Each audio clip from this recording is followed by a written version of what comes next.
When they come, and they will, they'll come for you. I have an army. We have a Hulk. Oh, I thought the beast had wandered off. You're missing the point. There's no throne. There is no version of this where you come out on top. Let me infiltrate the beat, concentrate the heat.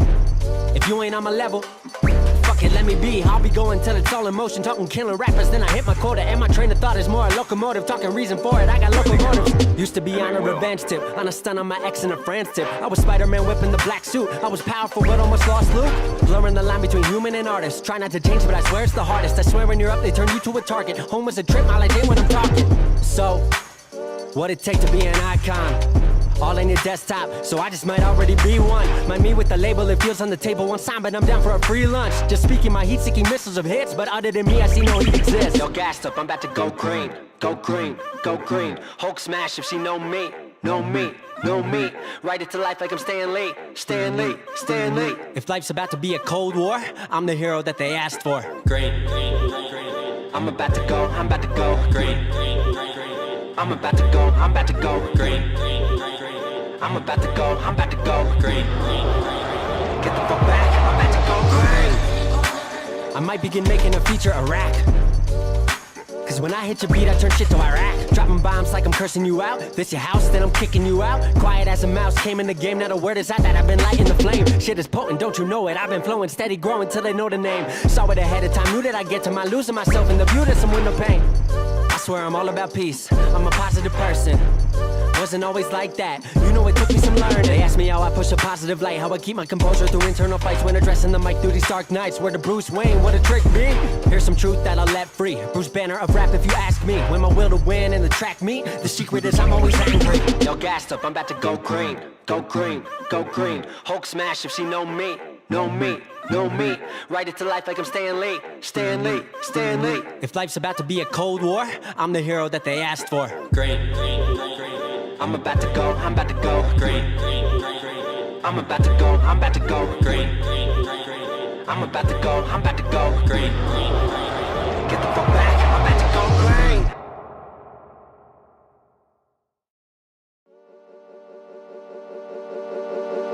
When they come. One more time. We'll let everybody get here. One more time, y'all. Hey, put your questions in the comment. Go ahead and write a comment now. Put your questions down. I got you. There's no version of this where you come out on top. Let me infiltrate the beat, concentrate the heat.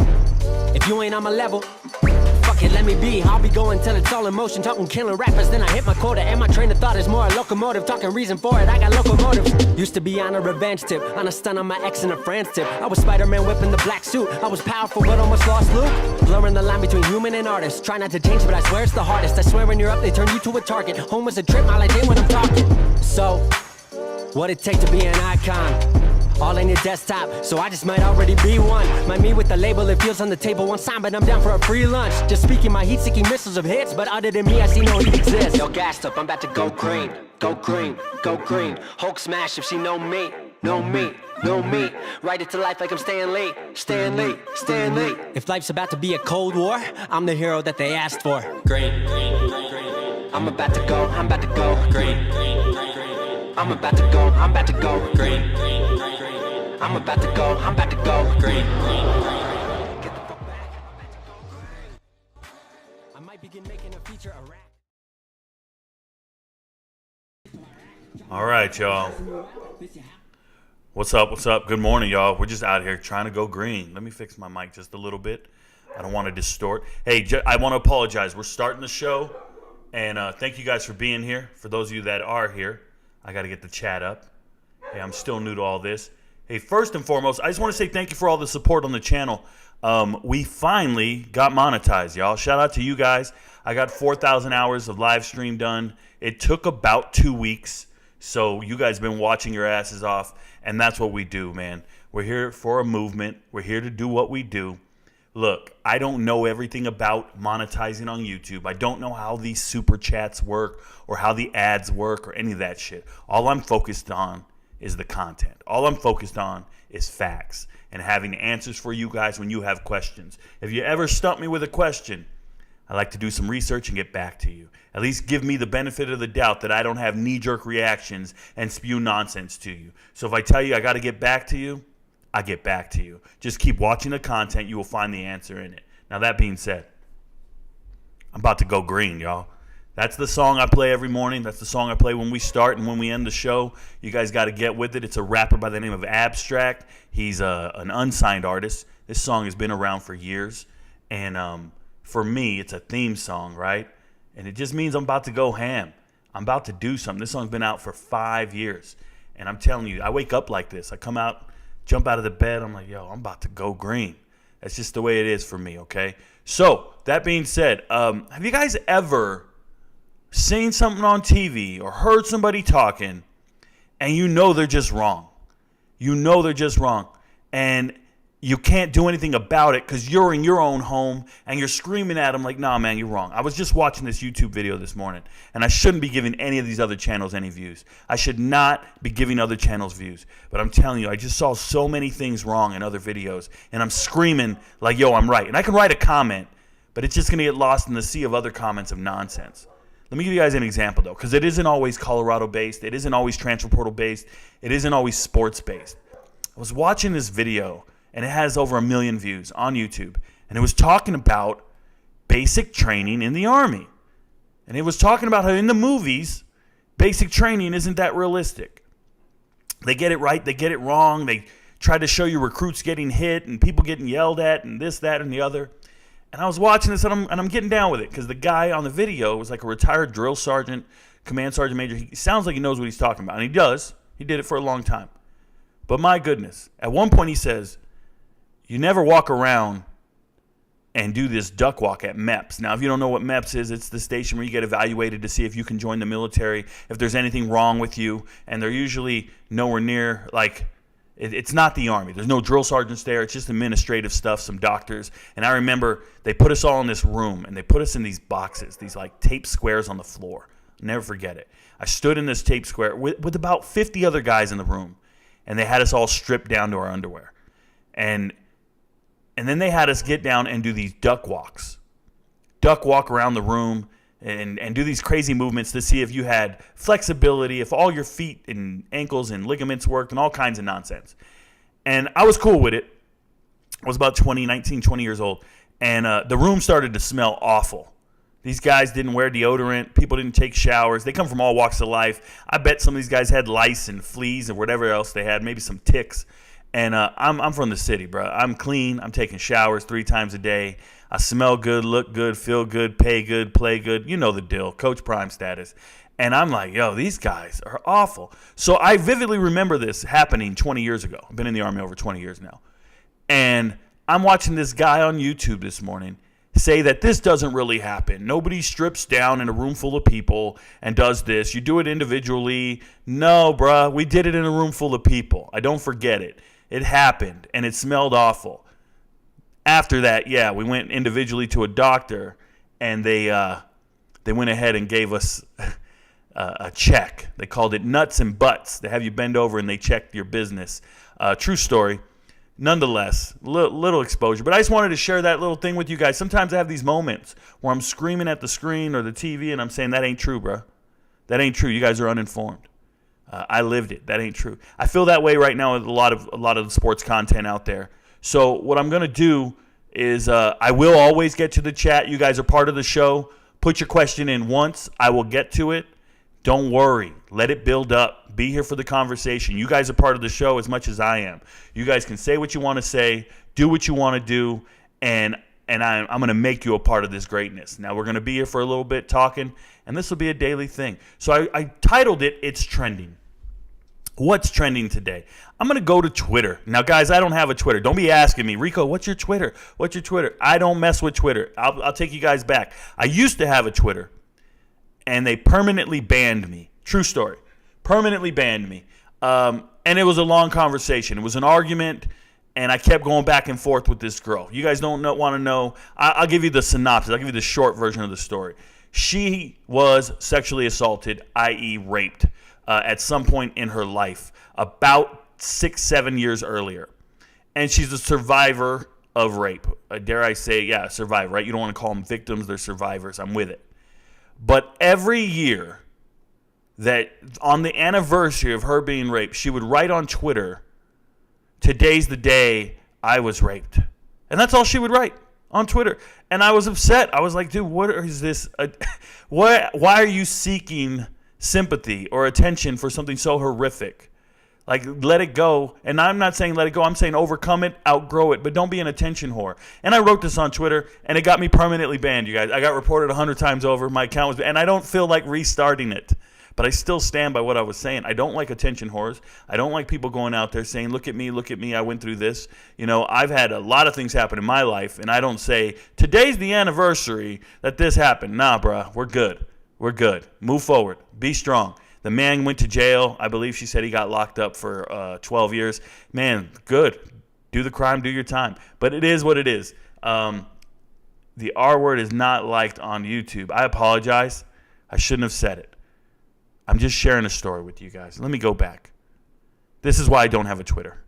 I'm probably not fit for certain social media topics and platforms. It is what it is. I was saying... explaining to you guys why I don't have a TikTok. But let's get focused. I'm sorry, why I don't have a Twitter. I created one this morning so I can see Twitter topics. Check it out. I called myself Ricoknows TikTok. I know everything, but I know TikTok. Cool. I do not want to have discussions on Twitter. I will not be checking it for messages. Please do not write me. I'm only using it so I can see what's out there. I'm only following 3 pages, I think. It is what it is. Okay.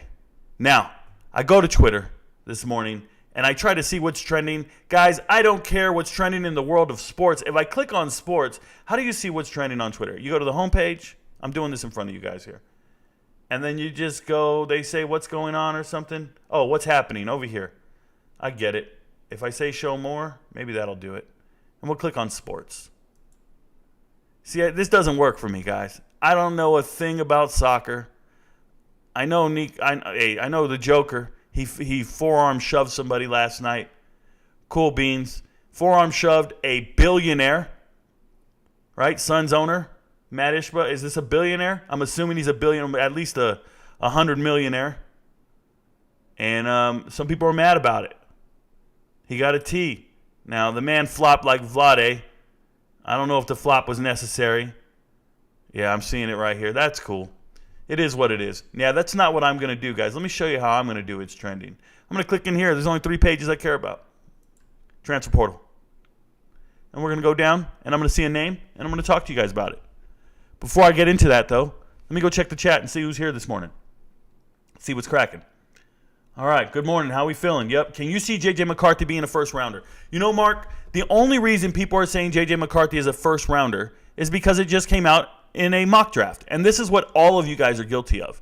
People see mock drafts and they just start going ridiculous. They start quoting them. They start asking questions about them. But if you watch the tape of all the quarterbacks in the country, and I've watched all of them, at no point is J.J. McCarthy one of the quarterbacks that you identify as being one of the best pro prospects.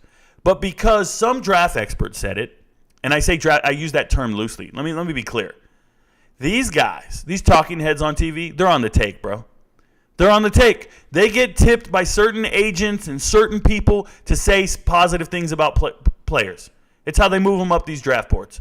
So if there's a marketing agency out there or a future agent of a player, and they know they're going to be representing that player, dare I say Drew Rosenhaus.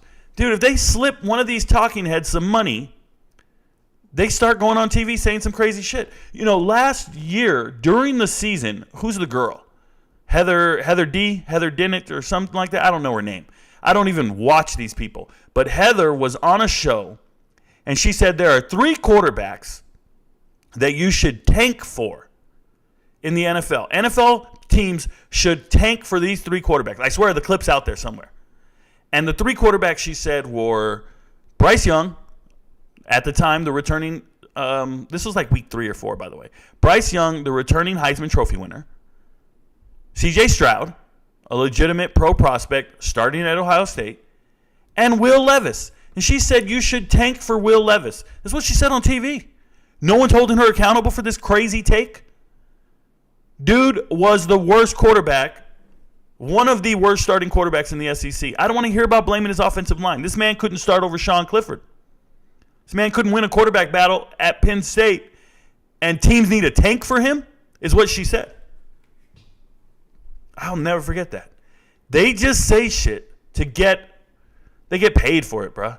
They get paid for it. And this one right here, J.J. McCarthy being a first rounder. Let me show you guys something. I'm gonna pull it up on the screen here. I don't even know what we're going to find. I'm going to go mock draft 2022. Oh, no. Let's go 2023.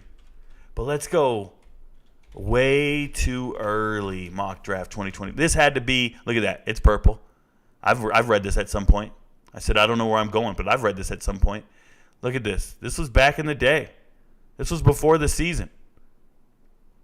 And when you look at it, it's all the names. And you know why these names are familiar? And you know why this is like this? I want to explain this to you guys.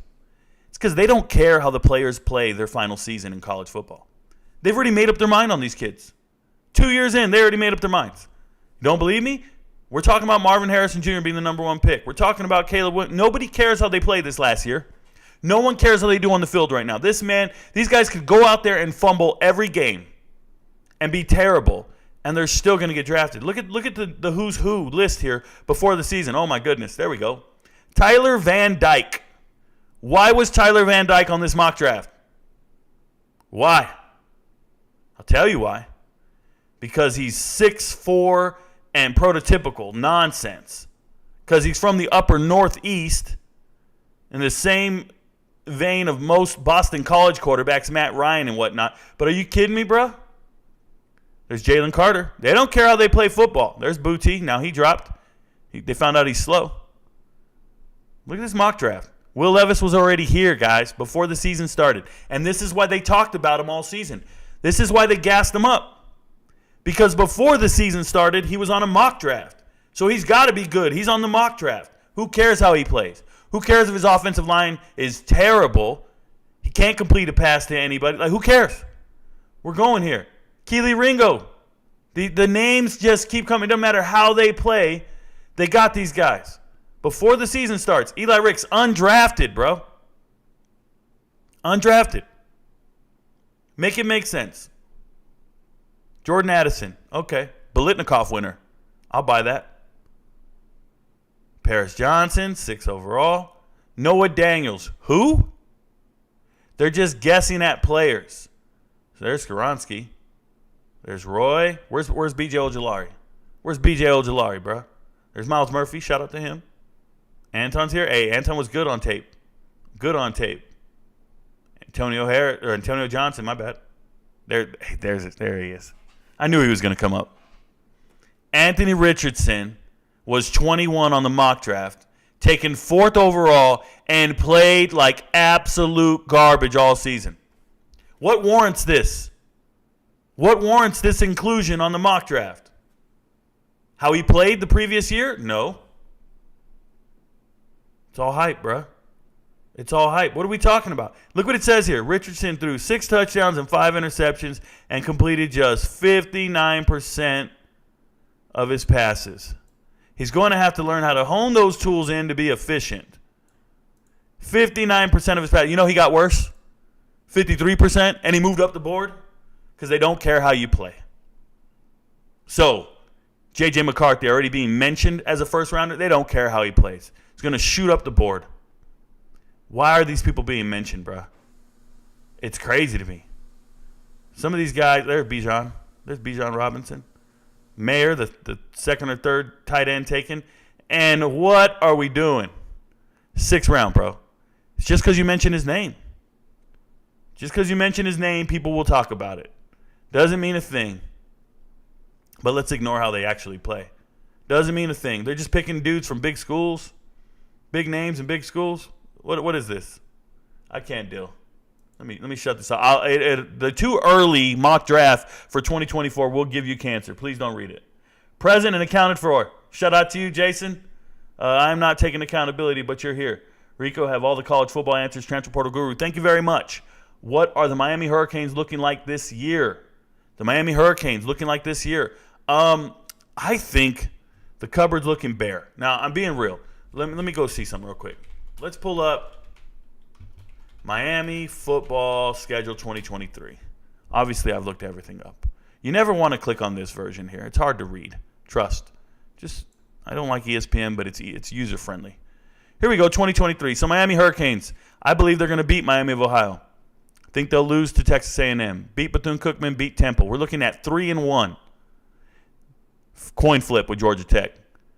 Don't see them beating North Carolina, but hey, you never know. But let's go 3-3. Now we're going 3-4, 4-4. They're going to win. We'll go 5-4, lose, 5-5, lose. Hey, they might have a 6-6 season ahead of them. They might. That's what I think of Miami.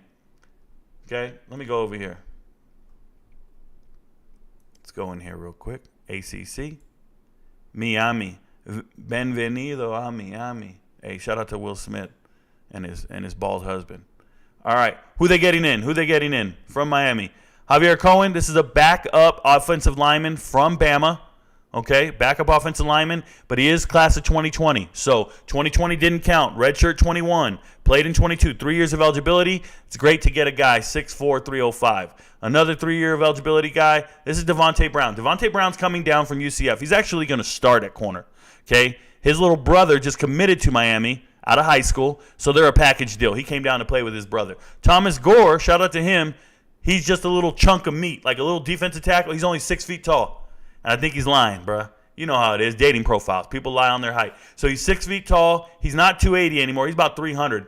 But coming out of Georgia State, he's depth. Francisco Moigoa, listen, the man can play football. He's a good linebacker. I'm surprised he came all the way across the country, but here's the deal. Cristobal knows Pac-12 players, and he knows his roster. I'm forgetting who's the starting linebacker. He's been starting there for like 3 years.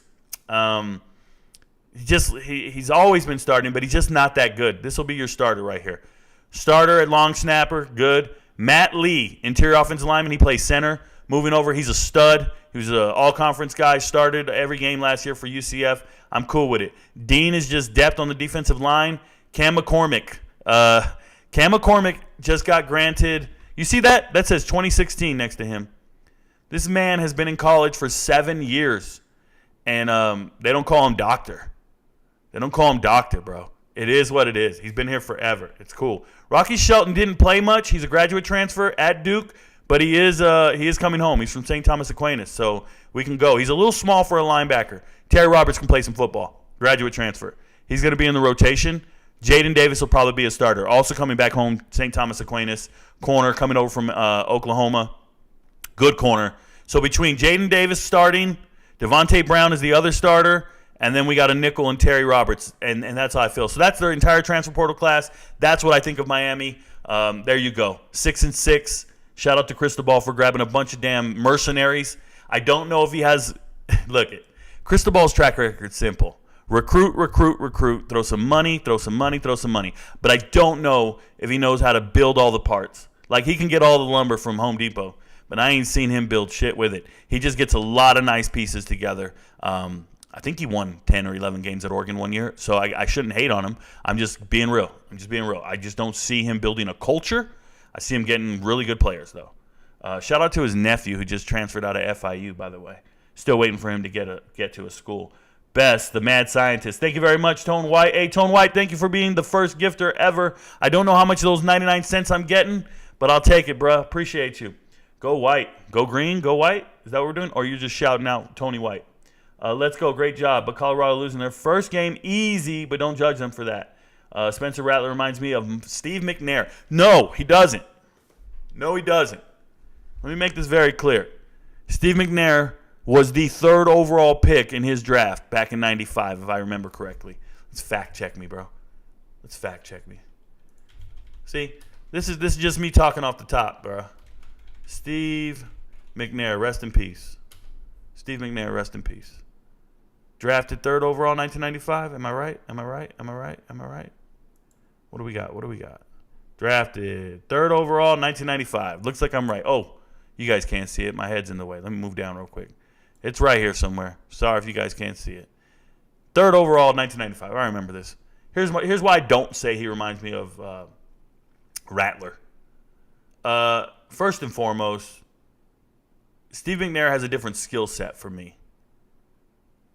Spencer Rattler to this point, Spencer Rattler is one of the most underachieving starting five-star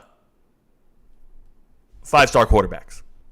If you guys don't remember, coming out of high school, Spencer Rattler was the only five-star quarterback in his class.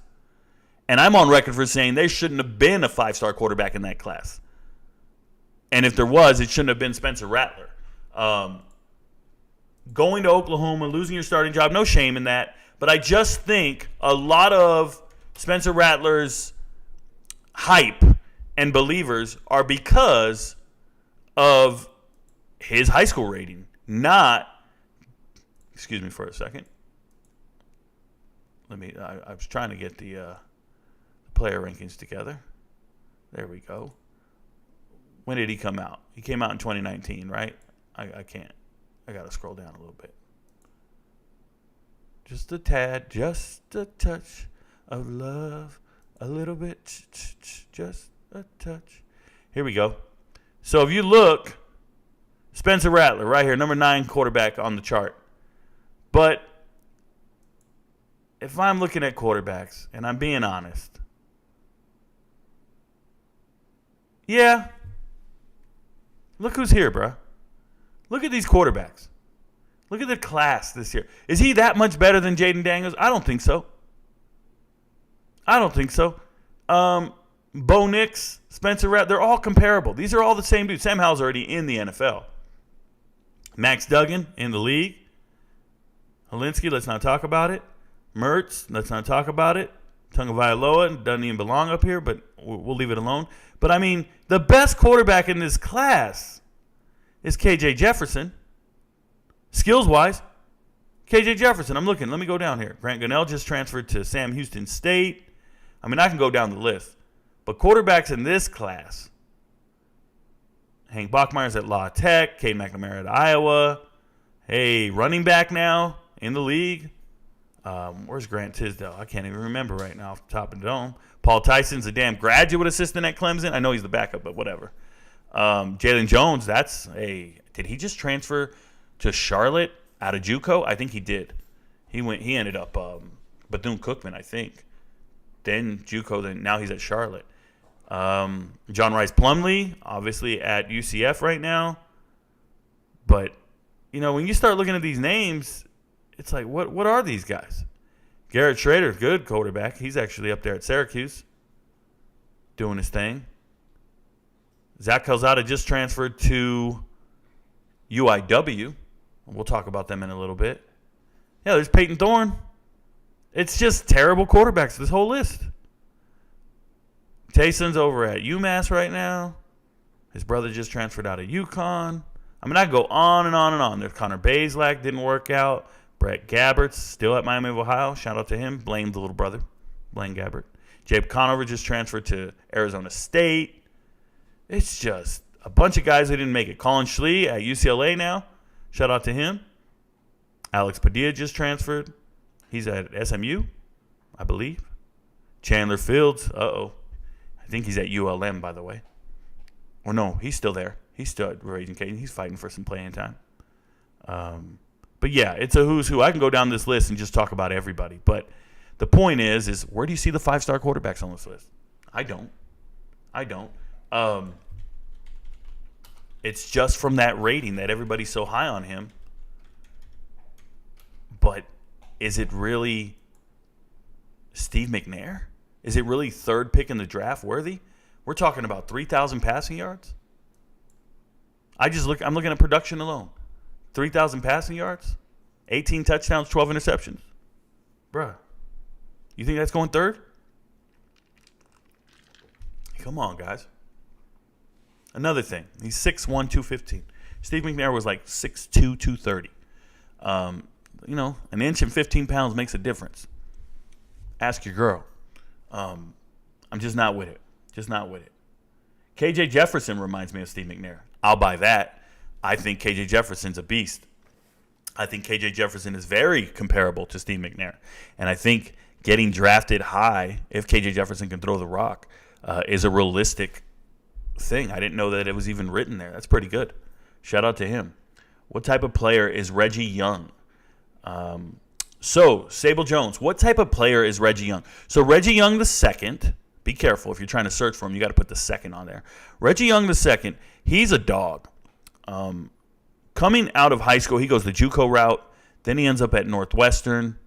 Coming out of high school, he went to Northwestern State first. Then he goes JUCO. And then shout out to Hugh Freeze for seeing potential in him. He goes and signs him to Liberty. He's a starting tackle at Liberty last year. He's a good player. Group of 5 starter. I like him. And the fact that he's willing to come to the team and compete for a starting position tells you all you need to know about that individual player. So I'm with him. Hey, Rico, I noticed you didn't mention Jordan Dominic in your top 10 for Colorado. What's your thoughts on him? So, Jordan Dominic. I'm a big believer in Jordan Dominic, but I want to caution everybody. Like, just because I didn't mention a player doesn't mean I'm not high on them. Doesn't mean I don't think very highly of the player or anything of that nature. Jordan Dominic's a good player. He's in the rotation. He's there. He's been playing. Look at this. When you go look at him, he's been playing. He played at Georgia Tech. He got his degree and graduated. And then last year he's at Arkansas. But check this out. Not all stats are gold. And this is why you got to go watch the tape. Georgia Tech, he starts every single year, and he plays. And you see these sack numbers over here? I don't know if you guys can see this. Is my face in the way? I hope I'm not in the way. There's sacks right here. I can't see. There we go. There's sacks right here. And you see the 7.5 sacks last year at Arkansas. That puts him third in the SEC in sacks. Everybody's like, oh, my God, he's so great. But what you got to do is slow down and go watch the tape. And not a lot of people watch the tape. I watch the tape. You want to see his sacks? He got 2.5 against Missouri State. He got 1 against Cincinnati. He got 1 against Liberty. And 1 against Kansas. Still 7.5 sacks. But how many sacks did he get against SEC teams? I count 2. I count 2 sacks against the SEC. And that's what you got to pay attention to. I wouldn't watch the tape, though. I like the young man. I like him. He's built. He's strong. He knows what he's doing. He's in the rotation. I didn't put him in my top 10 because I had to give shine to some other people that are going to be starting every single down, going to be contributing the most at their positions, and I feel he'll just be a very good rotational player. I like Jordan Dominic. I think he's a quality young man, and I think he's an asset to the program. But I just want to explain why not all stats are created equal. Just putting it out there. The R word's not liked. My bad, guys. I got a little flustered on that. I probably shouldn't have done that. We'll fix ourselves. We'll learn as we go. Yeah, be careful with that one. Yep, the plug. What's up? Is Prime using a 1-year renewable scholarship that you know of? Is he releasing freshmen from their scholarship after 1 year? Legally, he can do that yet. I think that could be high school recruiting suicide. Jason Parkinson, the vast majority of Power 5 schools use year-to-year scholarships. It's a budgeting thing. It has nothing to do with multi-year commitments to players. It's not suicide. It's what they do. Everybody's doing it. It's not a thing. It's just common. It's not anything to be concerned about. It's not a strategy he's using than others and all this stuff. It's not high school recruiting suicide. Everybody recruits a class of, let me explain this. Every major program is still signing 20 to 25 kids out of high school. No one is not signing their 20 to 25 kids out of high school. I mean it. I've studied the recruiting classes. This whole myth that the transfer portal impacts the size of your recruiting class or people not getting scholarships, it just doesn't fly. I want to try to find this for you guys. Give me a second here. I got to look around on my computer. I'm on another monitor over here. Let me see if I got it on this one. Give me a second. We'll figure this out. Here we go. Yeah, look. I'm doing this right now. I'm doing research. Oh, look, I'll pull back the curtain on you boys. I'll let you guys see what I'm doing. Did it come up on the screen? For some reason, it's not coming up on the screen. That's weird. Let me try this. How about now? My screen's not updating. That's weird. The screen capture is the internet. Only the internet. Right? Yeah. Technical difficulties. That's not good. Yeah, it's got a screen capture of just this. Oh, man, I can't show you guys this. Well, that's interesting because I was trying to show you guys. So what I'm showing you is that I am actually, I wish I could show this. How do I show this? Bear with me, guys, because you guys deserve to know this. Window capture, display capture. That's what it is. Let me do that. That's where I messed up. I'm new to this, guys. My display capture will be my other monitor. Here we go. And then I'll shrink it down for you guys. And I'll drop it lower. And we'll get rid of the window capture. Sorry, guys. Boom. Perfect. Now you guys can see this monitor. Check this out. So I'm currently counting all the scholarships on every single team. And it won't let me blow it up, huh? Oh, I know why. There we go. And as I count all the scholarships for every single team, because I want to show you guys the average number of players signed each year. And if you notice, there's a drop after 2020. And everybody's under the assumption that drop is because of the transfer portal. And that's not true. The drop is because the NCAA gave all the players an extra year of eligibility. So all these teams, check it out, they got 85 scholarships. Every team has 85 scholarships. You sign 25 guys out of high school every year, no matter what. Shout out to Bama. It's right here on the list. Bama's doing it 25, 27, 26, 28. Now, they lifted it. You can go above 25 for the next 2 years, but it'll go back to 25. But the point is everybody's still signing 25. Now, when you see a low number like Arizona State, sometimes these low numbers are not because of the transfer portal. It's because the NCAA changed the amount of scholarships you can have from 85 to 85. They kept it the same. But they said all these seniors get an extra year of eligibility. So usually what happens is you get 25 every year. And in 4 years, that's 100 guys. And you're hoping you lose 15 to academic attrition, to departures, quitting the football team, injuries, whatever. And then you don't have to have too many leaving the transfer portal. And it's normal. And it was like that for a long time. And then if you redshirt anybody, well, now you got to be real careful. Now you only want 20 a season. Because if you get 20 a year and you redshirt 20 guys, that's still 100 guys in 5 years. Numbers we can deal with. But the problem is if you have 25 guys in every recruiting class and you redshirt them and they give you an extra year of eligibility because of COVID, you now have 150 guys on the team. You have 25 each season. That's 4 seasons. You have 125 with the red shirt. You have 150 with that extra year of eligibility. You now need real attrition on your roster. And this is why Ole Miss has lost over 50 players in the last 2 years. This is why Alabama has 20 guys in the portal right now and only signed 3. Because they're still signing the same recruiting class size. And then they say, all right, we got 25 new guys in. Now, what 60 are we keeping on scholarship? Who are our 60 best players? And let's get rid of the others. We're going to keep 60. Everybody else needs to go. And sometimes they can't keep 60 because there's academic attrition, there's injuries, retires, like whatever.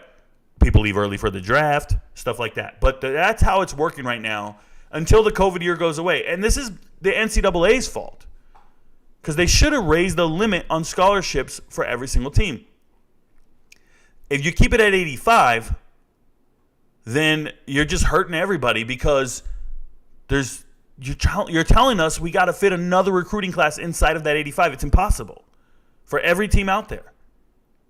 But you can't change the limit on scholarships because of Title IX. It's a law. Title IX is a law that says you got to have an equal number of male and female scholarships at every university. Right? So this is why you have female gymnastics and water polo and volleyball and all this other stuff. Like you have all these other sports to be equivalent because you got to make up for the 85 scholarships you have in football. At an FCS school, 63 scholarships. But there needs to be an equal, because it's equality, you need to have an equal number. So the NCAA came up with this great idea. 2020 season doesn't count for anybody. Cool. Give everybody an extra year of eligibility. Everybody starts celebrating. And then they go, wait, we can only have 85 guys on the team. All these guys get to stay an extra year? Oh, my God. And teams want them to stay, some of them. Some teams say you need to go. But there's nobody doing suicide by recruiting high schools. It's still the staple of your program. It's still the foundation of your program. What they're learning is, because of that 85 cap, there's so much extra. You're scraping off the top. It's just so much extra that can go to all these other programs and spread around. And this is why we have graduate transfers. And this is also why we have graduate transfers with 3 years of eligibility. Because if you came to school in 2020 or 2019, you redshirted in 2019, 2020 doesn't count. And now you got you only played 1 year in 2021 and 2022. You've been in college 4 years. You still got 2 more years left. This is why these guys are 24, 25 years old going into the draft. And it's going to be like this. And you know who's even got it worse? Virginia. Virginia has it worse, guys. Virginia, the University of Virginia, just gave their entire team an extra year of eligibility. They said they had a mass shooting, and they said, you know what? Everybody gets in. This year doesn't count for anyone at Virginia. So all those players, they got COVID, the shooting, their red shirt, plus 4 years to play. Oh, my God. These guys are going to be damned. These guys cannot date the freshmen, bro. They don't get to date the freshmen. You've been here too long. So that's a very real issue right now at these teams, and that's what's causing issues. So, no, Coach Prime isn't doing anything out the box, anything different. He's doing what he needs to do. Teams are not doing what they do. Teams are not doing multi-year scholarships. I mean, it's just not happening. It's Prime, da-da-da-da-da. Let's go. Without knowing what happens this year, I see Caleb, May, Ewers, and maybe Penix. Yeah, Michael Penix Jr. being first-round guys. Yeah, you gotta include some guys like Frank Harris. Frank Harris at UTSA is a beast. You can't ignore Frank Harris. I think Drake May is going to have a bad year. I think he's going to have a down year. I don't know about bad, but he's definitely going to have a down year. If you don't remember, last year, Drake May led the team in rushing. Drake May led the team in rushing and obviously passing. But Drake May had Josh Downs. And we have a receiver like Josh Downs. Go back and watch the tape. Go watch Josh Downs. And go see what Josh Downs does, after the catch. You don't have Phil Longo as the offense coordinator. He's gone. He just left to Wisconsin. And everybody's excited for Wisconsin. So if Phil Longo's that great, what happens with Drake May? We're about to find out. Him and Grayson McCall are going to have a huge drop-off, I think. Now, if you talk to North Carolina fans, I hit North Carolina State. I meant to hit North Carolina. Check this out. And you go see their transfers coming in, and you see Nate McCollum right here. Nate McCollum from Georgia, from Hampton, Georgia, Dutchtown. This is a 5'11", 185 speed demon. He's taking over for Josh Downs. Everybody's convinced he can play some football. I watched the tape. He had a terrible quarterback in Jeff Sims. When I say terrible scheme at Georgia Tech. He hasn't reached his full potential. But Devontae Walker right here, this receiver from Kent State, Devontae Walker, 6'3", 175. Remember, that's Sean Lewis's offense. Sean Lewis had some amazing players on that offense, and Devontae Walker is one of them. That's the leading receiver from Kent State. Kent State's receivers, Devontae Walker, Cephas goes to Penn State, and then Polk goes to West Virginia. Are you telling me this group of 5 team, they might as well be the Montreal Expos. They might as well be the team out here just cooking dudes, developing them and getting them ready for the rest of the other teams. Kent State's 3 receivers are out here dominating. I mean, when you see Kent State's transfer schools, and you go to Kent State and you go, all right, let's go to 2023. Who's leaving them? And you see Colorado, Jack Bailey's going to be a starter at Colorado, Jack Bailey. Dante Cephas, Penn State. JoJo Evans, FIU, that's fine. That's fine. Devontae Walker going to North Carolina. Kicker, Casey Magyar, Ohio State. UCF, offensive tackle. It's just a who's who. Savion Washington going to start at tackle for Colorado. Montrell Miller starting at corner for West Virginia. Jay-Sean Polk, West Virginia, going to start. Colin Schlee going to start at quarterback. Marquez Coop. Now Quez Coop right here. Dare I say this is little Barry Sanders, bruh. Dare I say this is little Barry Sanders. How many yards did he rush for last year? You guys don't even watch Kent State football. Marquez Cooper. This guy, 5'7", 190. Gaithersburg, Maryland. Let me tell you about it. Hey, back-to-back, bro. Back-to-back. 1,200 and 1,300 yards. Nobody's talking about him. 1,200, 1,300 yards rushing. This is it right here. And he just transferred to Ball State because they just lost Carson Steele to UCLA.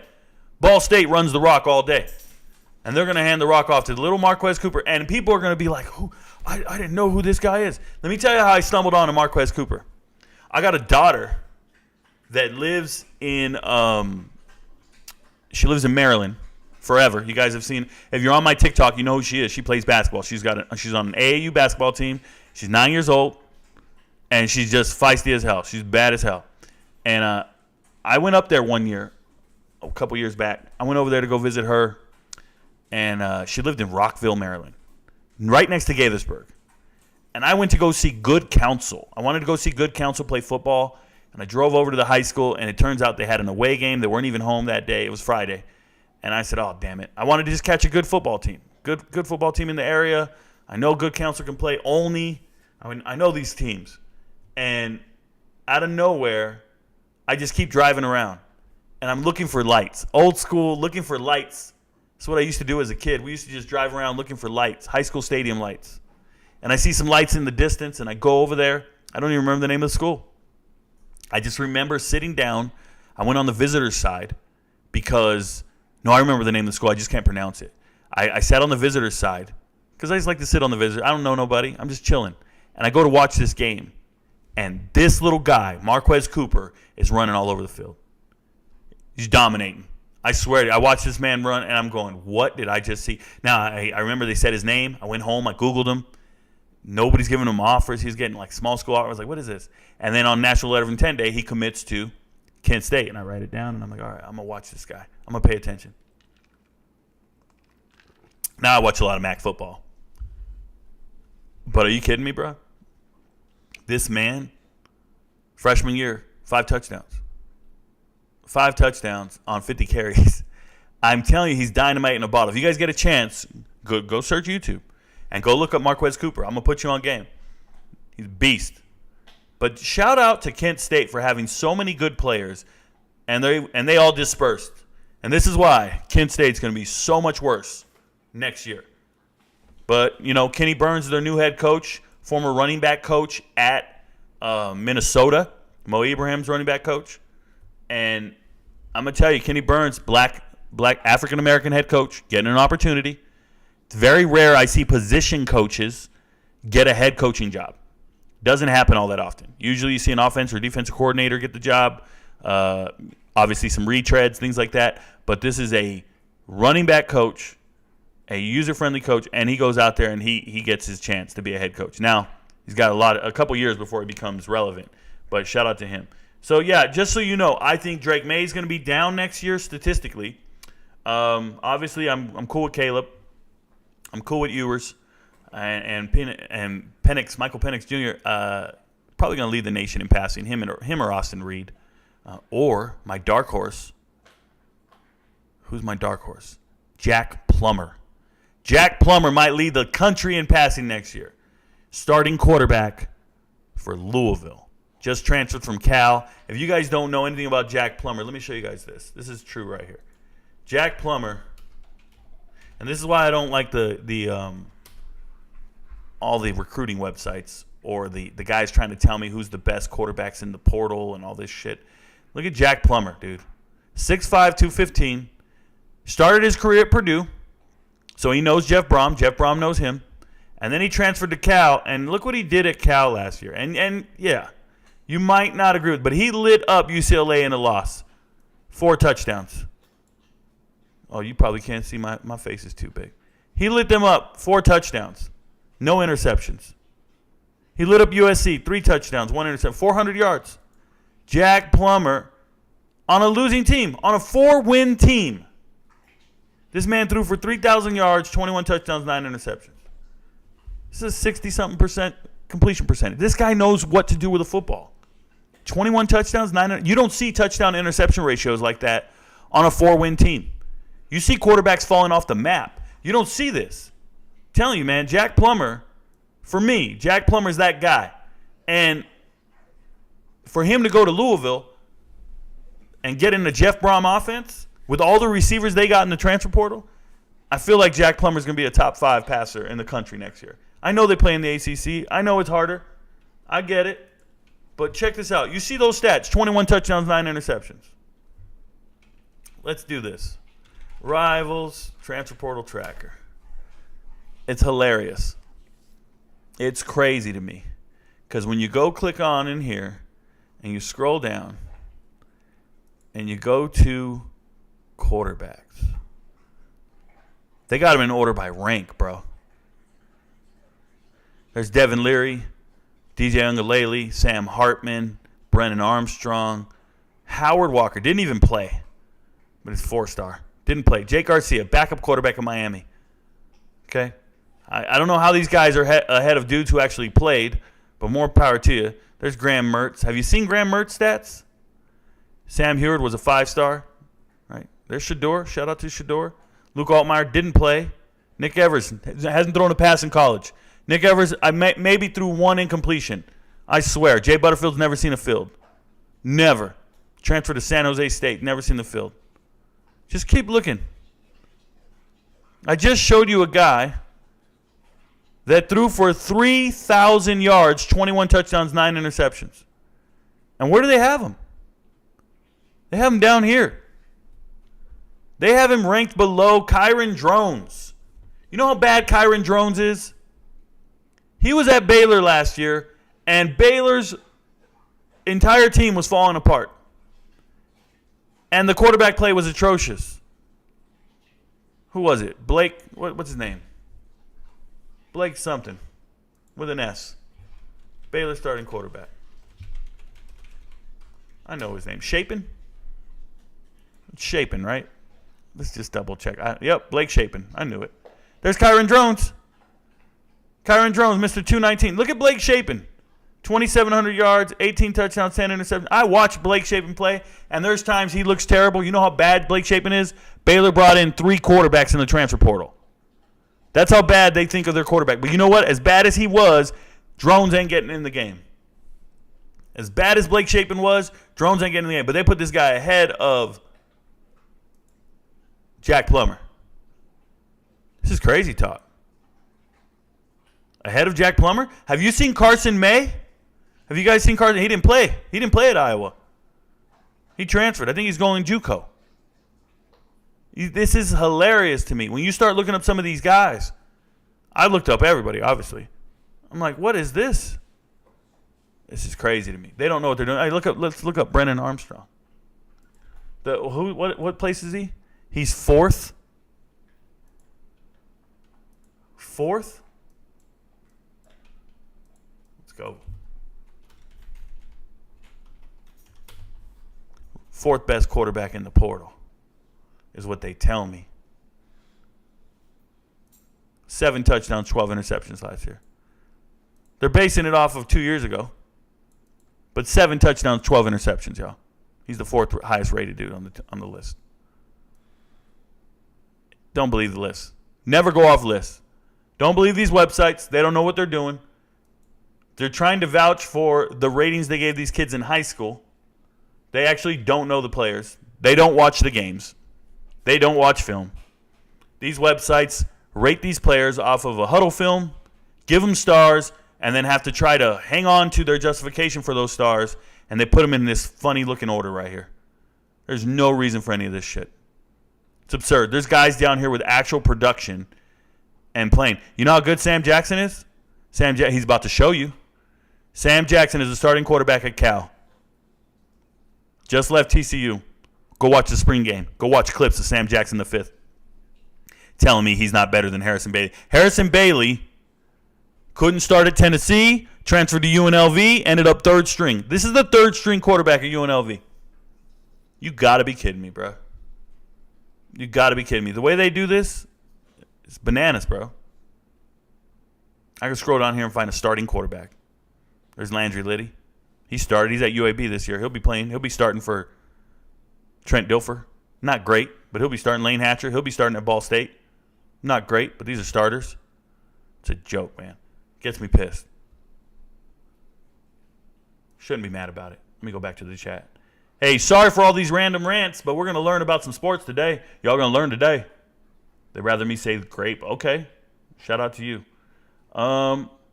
You ever been stationed at Fort Bragg? Fort Bragg, North Carolina. No, I've never been stationed at Fort Bragg. Been there a few times. I usually do TDYs, temporary duty, and I've traveled all around the world and been to every base, essentially. No doubt, some people have no clue how it works. Joe Burrow earned his selection. Shout out to you, Miller. Those mock drafts are delusional, for sure. I thought Richardson was going to play so good after that first game this year, but I was wrong. Well, EMT, you know why you were wrong? Because you didn't pay attention to all of his flaws. And a lot of people are ignoring them. You know, he didn't throw a touchdown till week 4. Anthony Richardson did not throw a touchdown the first 3 games of the season. It took him a month to throw a touchdown at the collegiate level.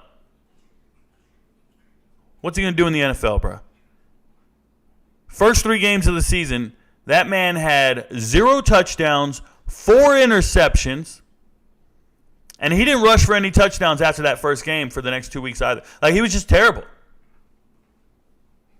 I don't think people really pay attention. Nobody goes and watches the tape. I stop. Stop what you're doing because I'm about to ruin, right? The image and the style that you're used to. I go study the tape. Got to study the tape, y'all. I'm being real. I was hyped to see Richardson. Yep. After the first game, I was over it. He didn't live up to the billing. Yeah, what billing? Who gave him the billing, bro? What's the deal with Steven Dix Jr. and Demario Tate? Who are they? T. Woods. Steven Dix Jr. is a linebacker at Florida State. He looks the part. He's recovering from surgery, though, season-ending surgery. So there's an injury concern there, and no one's signing him. But he looks the part. Florida State linebacker, by the way, for those of you who aren't tracking who he is. And then Demario Tate, Demore Tate, I talked about him the other night. The top-rated Florida State recruit since 2017. And just a bona fide flop. Just somebody who can't play football. And every guy they get from Florida State. Every guy Colorado gets from Florida State. The first thing they do when they bring him in is say, hey, who else on that team can play some ball? Who else are some dogs? Shout out to Ash. Ash wants to know who else are some dogs. And guess whose name never comes up in those conversations? Guess who's not getting the offer and getting a visit and coming in? No, they're getting all the dogs. Right? You go and ask McClendon, hey, who's killing it over there? McClendon's like, hey, there's this guy I practice. His name is Bishop. And he's doing everything at practice. He got our Scout Squad Player of the Year. Oh, let's get him in there. That's a big body, big boy. Yep, he works hard. Yep. Hey, what about that Tate guy? What about that highly rated safety coming out of high school? Oh, no, he ain't shit. He ain't built for this. Now, I'm not going to say nothing negative about anybody unless they have character issues. Unless there are warranted, documented character issues. So outside of that, I think that young man, Tate, he can play some football. He just needs to be realistic about his talent and what school he wants to go to. But every fan out there who goes to those recruiting websites, I just showed you how absurd they are, how they're always wrong. Stop going to those sites and looking at people with stars. Stop searching for the stars. Trust me. Everybody talks about stars matter, and they do. But did you see the NFL draft? Did you see the first round? Did you guys see the stars? I saw the stats. 11 5-stars in the first round. 10 4-stars. And 9 3-stars. And then 2 no-stars. Bruh, that's comparable. Now, probability, there's so many 3-stars, you're bound to find some good ones. But trust me, there are coaching staffs going way deep on this list. Remember, I did live streams all last week of every single position group. I did quarterback, running back, wide receivers, combined tight ends with them, offensive linemen, defensive linemen, linebackers, and safeties. I did every single position group. And I went 25 deep. And when you heard me go 25 deep, you heard maybe 3 or 4 really good candidates out of the top 25 guys. And that's because they're only considered the top 25 guys because of those stars. Those stars ain't it, bro. That's what people don't understand. Like, production matters. Work ethic and development matters. But I'd say mindset matters. You know, I know I'm talking to 150, 160 people a day, and I know it's mainly males. So those of you out there who are single, how do you judge a woman? How do you select your significant other? Like, seriously. If we're just going off of the picture, and we're not reading the fine print, and we're just going off the picture, you might get enamored with somebody. They look really good with all them stars. They look really good in that profile pic. But when you dig deep down, first thing I do is, and this is just from me to you, y'all. First thing I do, hey, how much debt you got? I don't care about if you're a good person or not. I just need to know how much debt you got. That's equivalent to, do you have any character flaws? Do you make poor decisions? Right? And then it's, do you have a job? I need to know your work ethic. What are you bringing to the table? How much better are you making me? Are you helping my life? And obviously, you got to look a certain way to get through the door. You got to be pulling a wagon, right? That's just my preference. You got to be thicker than a Snicker. That's how I'm built. But what I'm trying to explain to you guys is sometimes when you're evaluating these players, a lot of people just associate a school, a helmet, a logo, and some stars. And none of that shit has anything to do with anything. I'm telling you, man, there's a girl out there right now rocking, I don't know, a Mercedes, Coach and Louis Vuitton purses and all this, and looking $1 million, and she's a terrible person. Hey, she'll be single forever, bro. She ain't built for your program. She's not a franchise player. Don't draft her. So I feel about a lot of these players in the portal. Some of them just fool's gold, bro. I have a whole video called Fool's Gold.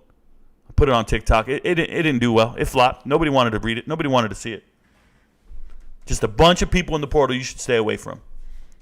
But nobody wants. Hey, you don't want to talk about hate. I can make an inverse of the video and say, here's all the players you want in your program. Everybody watches it. But if I tell you, here's all the people you want to stay away from, people stay away from the video. But look, if I was an NFL scout, I would not be telling my GM, my coaching staff, about the next lightning strike, about the next Anthony Richardson. I'm trying to hit on a Josh Allen. I'm trying to hit on this home run. I'm not doing that. Not if I'm a scout. I'm walking in the room and I'm saying, here's who the pro-ready guys are. Here's who won't flop. I'm going to tell you whether or not it's going to rain. I'm not going to tell you where the lightning's striking. I'm not going to guess where this lightning bolt might hit. And hopefully I get it right. I'm just going to tell you, hey, that shit looks dark outside. That's a cloud. It's going to rain. I'll keep us dry. Maybe I don't get any home run hitters, but I know what I don't get. I don't get us fired. I don't get flops. And that's how my approach to recruiting is. I'm looking for a certain mindset, and I'm not willing to sacrifice that for your athletic potential. I hate the word potential. You know, potential just means you're not it. Potential just means you're not there. I used to get teachers telling me this all the time. Rico, you have so much potential. Oh, you're so smart. And I used to eat that shit up. I'd be walking around, yeah, man, I got potential. You know what that really means? It means you're not it. It means you're not there. You got the potential to be great, but you're not great. I'm looking for great. I want to hear about potential. I want you to be what you're supposed to be, what you're trying to be, what you're going to grow into be.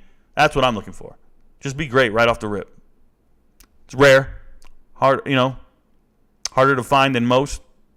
But that's what I want everybody to embrace is stop being content with potential. It's not going to get you anywhere. And it might get you fired.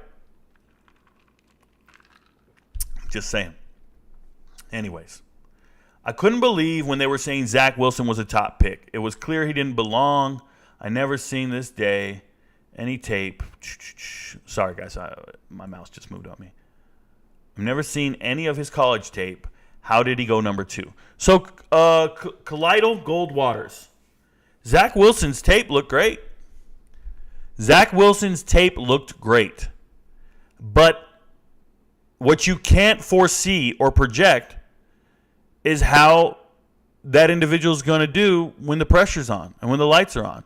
And what I'm referring to is his post-game conference. Like, you can have a bad game. His post-game conference. Yeah, press conference. You can have a bad game. You can play terrible. You can go out there and throw a bunch of picks. You can't say what he said after the game. He didn't apologize to anybody. He didn't take the blame for it. No ownership. You walk up to that mic and you say, yo, man, I had a bad game. The ball is in my hands every single play. I got to deal with it. We got to be better. I let everybody down. It's on me. And I'm out.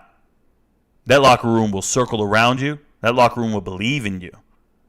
But if you do the inverse, you're a child. You're immature. You're done. I remember watching, and I recommend people go watch. I made a video about this a long time ago, but I recommend people go watch. Do a Google search for Elite 11 Josh Rosen. Elite 11 Josh Rosen. This is when he's in high school, and he's being coached by Trent Dilfer. NFL, Super Bowl champion, current coach, head coach at UAB, and they're doing the Elite 11, and Josh Rosen is there. And Kyler Murray's there, and everybody's there, but Josh Rosen is the chosen Rosen. He's the golden boy. And they're trying to teach him how to do progression reads.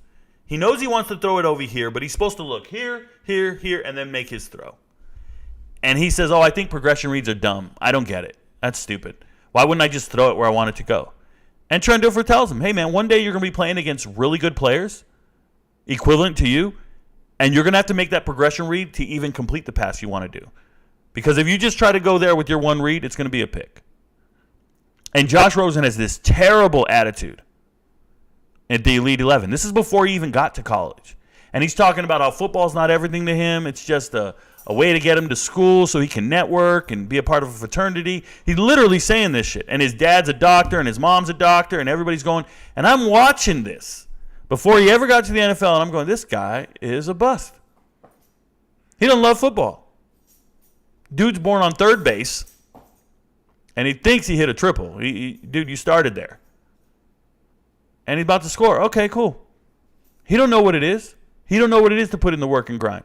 And I watched it, and I thought, why is everybody hyping this man up? Now he's been on 6 NFL teams in 5 years.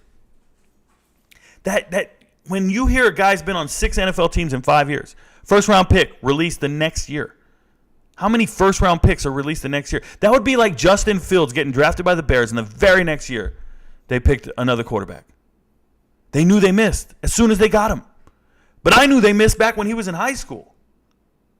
Just watching the tape, I'm like, oh, this is disgusting. We couldn't see that with Zach Wilson. Zach Wilson didn't have any missteps that anybody could see before he gets drafted. On the field, he looked great. He makes every throw you want. Hell, he even threw for over 300 yards a couple weeks after that press conference. That press conference was against the Patriots. Fast forward, White comes in the next week. He throws for over 300. Go about 2 weeks past that, and I'm pretty sure Zach Wilson throws for 300, if I'm right. So he can still play football. He's still a good football player. You just can't do it in that city. Not with that team. Not with that locker room. They won't believe in you. But Josh Rosen, bro. You're on 6 different teams in 5 years. Practice squads. And people can be like, well, he got there late. He didn't get. No, what this tells you is 6 different professional organizations, unrelated to one another. 6 different head coaches, GMs, offensive coordinators, quarterbacks coaches.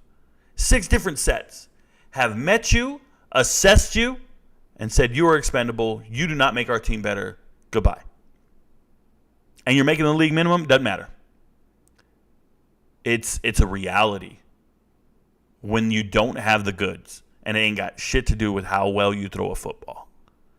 The hardest thing about being a quarterback in the NFL is all of it. All of it is difficult. That's why there are only 32 quarterbacks on this entire globe that start in the NFL. There's only 32 of those jobs. And about 15 of them are good at it. 17 quarterbacks in the NFL that are starting are absolute dog shit. You don't want to see them. It's not a mystery. It's difficult. It's not threading the needle and throwing a pass. It's managing the play clock. It's knowing the reads and the protections and the audibles, knowing where to go with the ball pre-snap read, and trying to play chess against a defensive coordinator who's out there and knows your every move. And it changes every single week. You got to change your terminology because they hire lip readers. They got mics everywhere. They've got 3-4 years of film on you. It's a real problem. Being a quarterback in the NFL is so impossible. It ain't got shit to do with how your arm strength. Your arm strength. I went to a game and saw Rex Grossman throw a pass. He was playing Redskins versus Baltimore. I lived in Baltimore at the time. And I went and saw this preseason game. I think it was 2010 to 2012 timeframe, somewhere in there. A preseason game, Redskins and Baltimore. And I saw Rex Grossman throwing passes. Guys, I have seen high school quarterbacks with stronger arms. But he was a starting quarterback. He probably managed the game well. Probably knew all the plays. Smart as hell. Knew where to go with the ball. High production out of Florida. Just different levels to this shit. It's not all about how well you throw the football, unfortunately. 7 years in college, he needs to give it up. It's damn near a decade. Yeah, Zion, no, he was injured for a couple years. He's actually earning his keep, and he's allowed to go play. And he's going to play with his old coach at Miami. Yeah, we're talking about the tight end, right? Yeah, shout out to him. I don't know how Kyler Murray went number 1. I don't know how Mayfield went number 1, and I don't know how Stroud went number 2. He will clearly have a better NFL career than Bryce, even though Bryce had a better college career. All right, Gold Waters, let me explain something to you before you go any further. You are misunderstanding how this is done. Like, you don't get to have hindsight. Hindsight is always 20/20. We can go back and redraft every draft and say we wouldn't do this or do that, and that's fine. But since 2003, Heisman Trophy winning quarterbacks have been highly respected in the NFL draft.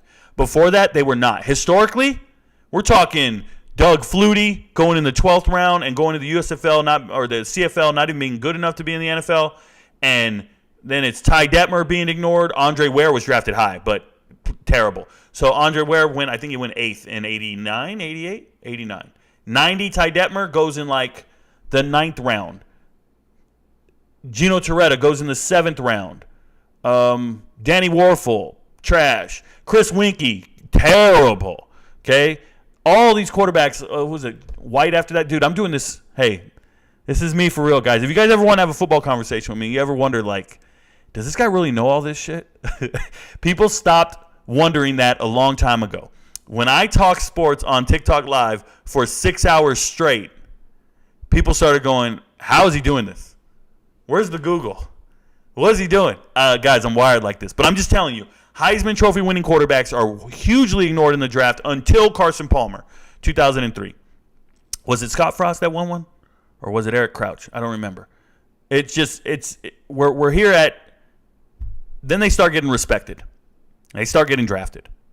So if you win a Heisman, you're going to get drafted high no matter what. Now, in Baker Mayfield's case, Baker threw for 14,000 yards in college.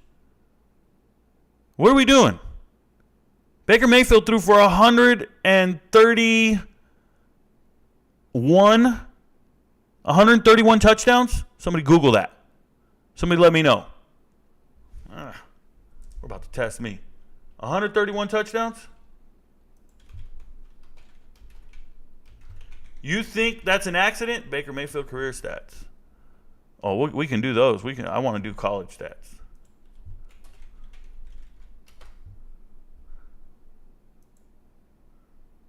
There it is. 131 touchdowns. 131 touchdowns. You're telling me you don't know how he went number 1 overall? He had back-to-back years of 70% completion percentage. 40 touchdowns, less than 10 interceptions. There's no stopping that man. And you know what's crazy? You can say Baker Mayfield's a flop. You can say what you want. Oh, I don't know. He went number 1 overall. Baker Mayfield has thrown over 100 touchdowns in the NFL. Started over 60 games. His career is already longer than the average player, than the average quarterback. He's already done great. But you guys marginalize. He won a playoff game. Or did he go to a playoff game with the Browns? How is that even possible? Do not marginalize that man. That man is great. One of the top 3 college quarterbacks of all time. Him, Tebow, and pick one. And to say it's obvious Stroud is better, I'm telling you right now, I don't think it's obvious. I don't think Stroud's going to have a better career than anybody. I can't even go there. That just sounds absurd. You're using hindsight on these other two, and then you're just guessing on the future. Kyler Murray going number 1 is highly, problematic for me for one reason. And that's there used to be a stigma against short quarterbacks. Nobody wanted to draft a quarterback under 6 foot, ever. And now there's an absurd amount of quarterbacks, 6'1" and below. I'd say like 40 of them in the NFL. There's so many, 6'1" and below. That's the norm now. So seeing a guy 5'10" go number 1 overall is pretty nuts to me. But hey, Jake Haener was my number 1 quarterback in this draft. You might not know me, Kaleido Goldwaters, but I'm a Jake Haener guy all day, just so you know. Spencer Rattler has bust written all over his college career, just my honest opinion. So Zion, I don't know why are we calling him a bust? Who put this hype on Spencer Rattler? Who? Spencer Rattler is a 5-star quarterback. So what? He's a guy that was at Oklahoma as a redshirt freshman, had the starting job, lost it, transfers to South Carolina, he's a starting quarterback in South Carolina. Why is he a bust? He's a starting quarterback in the SEC. A bust to who? Who anointed him? And that's my problem, is we're calling guys busts because of the stars associated with their name, not the way they're playing on the field. If he played really great, and then he played terrible, and he played really great, and that warranted you saying he's going to be great, and then he isn't, then I'll buy that. That's a bust. That's the Jamarcus Russell thing, right? If you play really good, and then you don't play good afterwards, you could potentially be a bust if we projected you to be better. DJ Uiagalelei, maybe. But if you're just hyped off of stars and websites and casual fans, you're not a bust.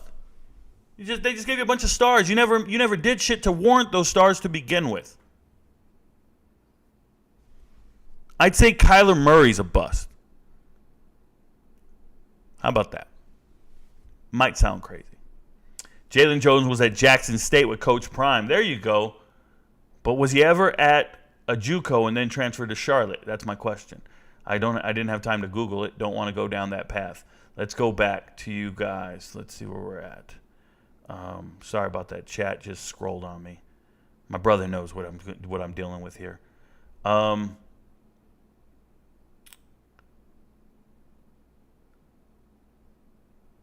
An inch and 15 pounds makes a difference. Ask a girl. I didn't say ask a girl. I said ask your girl. Yep, ask your girl. Yep. Oh, yeah, you got it. Ask your girl. Shout out to you. Hello, sir. What up? I'm a quarterback. I should have gotten a full ride out of high school. Can I get a scholarship as an older guy? I am not going to my local JUCO. D-Boy the original. Go to your local JUCO. I can tell you firsthand that when my coach in high school told me the local JUCO was interested in me, I was embarrassed to go to my local JUCO. And I told him no thanks. I really did. And I shouldn't have. You got to stop with the pride shit and thinking you're going to go somewhere. If you should have gotten a full ride out of high school, as you say, you didn't. And there's schools with scholarships. You have to know what scholarships to reach out to. If you're academically qualified, if you cleared the clearinghouse, and you're good to go, you should have gotten your scholarship. I don't want to hear about the transfer portal did this to me, No. You need to go be seen. That means go to your junior college. Do not try to call a coach and say, I graduated from high school 2 years ago. You actually lose a year of eligibility if you haven't enrolled in school. If you haven't enrolled, you lose a year of eligibility. Look it up. There's an NCAA rule against it. I don't want to pull it up right now, but you can't sit out 2 or 3 years after high school and just show up. You will lose a year of eligibility. I promise. Go look it up. Yo, Top, how many last year's players from Colorado's transfer portal were picked up by Pac-12 teams? So, Charles Marshall, let's talk about it. It's right here. Let's go to 2022.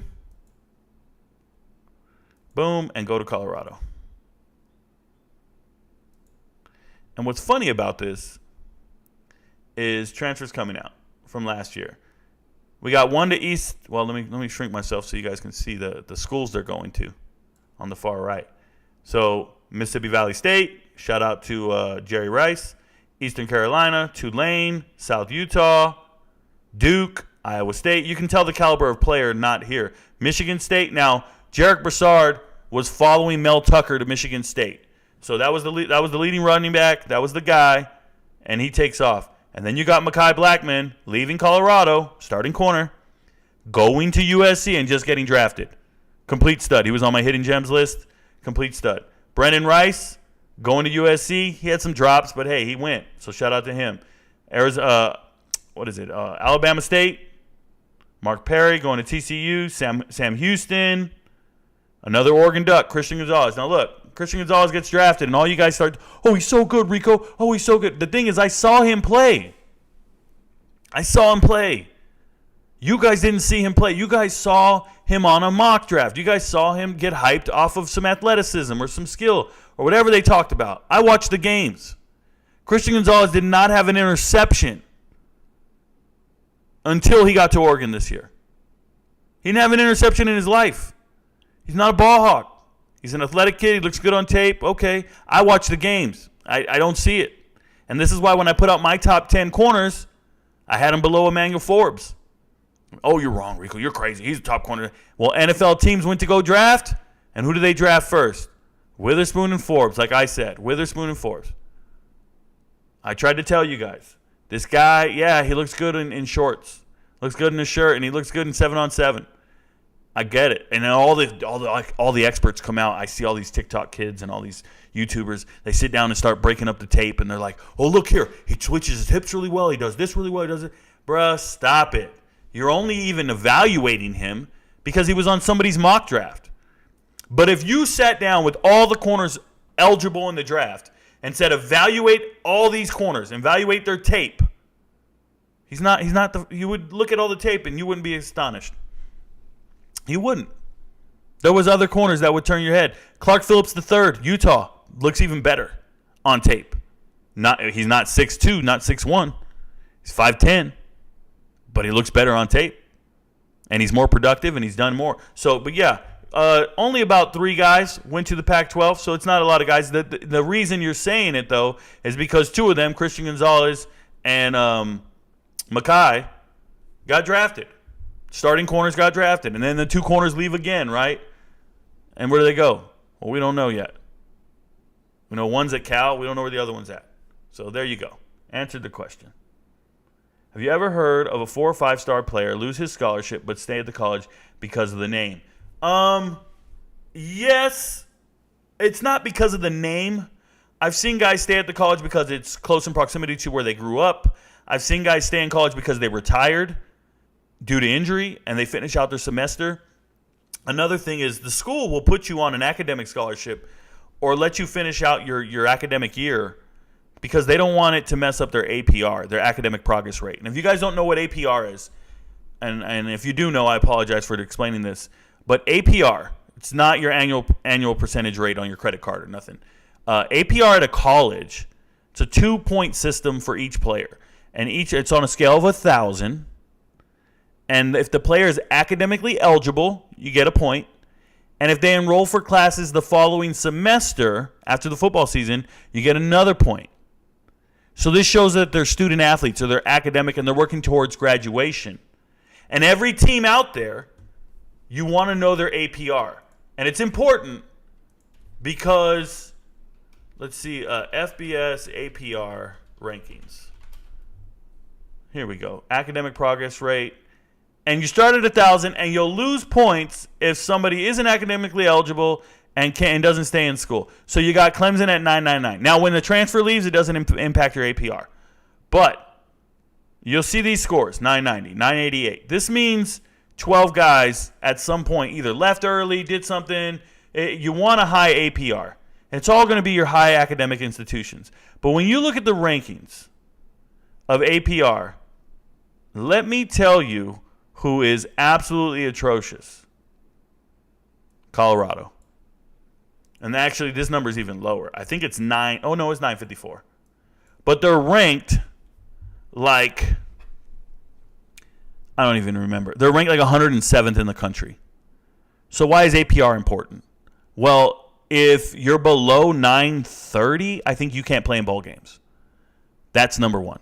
Number two, APR is in a lot of coaches' contracts, okay? It's in a lot of coaches' contracts. So you see Colorado at 954. Check out Coach Prime's contract incentives. And if you look at his incentives, look at this. First line, team APR of 954 in year 1 or 965 any year after. He gets 50 grand. And this is why Coach Prime's trying to get guys with high academics, because it will improve your APR. You can't get people who aren't academically eligible. You get an extra 50 grand, bro. It's in coaches' contracts. It's almost as important as winning the Pac-12 Coach of the Year. And this is an easy one for him to get. All they're saying is his first year, he just needs to maintain the 954 they have. They're ranked 107th in the country. It's terrible. And all he has to do is maintain it. He gets 50 grand. And then if he goes up 10 points, he gets another 50 grand. As long as they stay above 965. That's a pretty low threshold. That's not bad. That's an easy 50K. You know, I don't know what you drive, but that'll buy a car anywhere. So APR matters. Now, why does APR really matter, though? Because if they don't have enough bowl-eligible teams in college football, they go to the APR.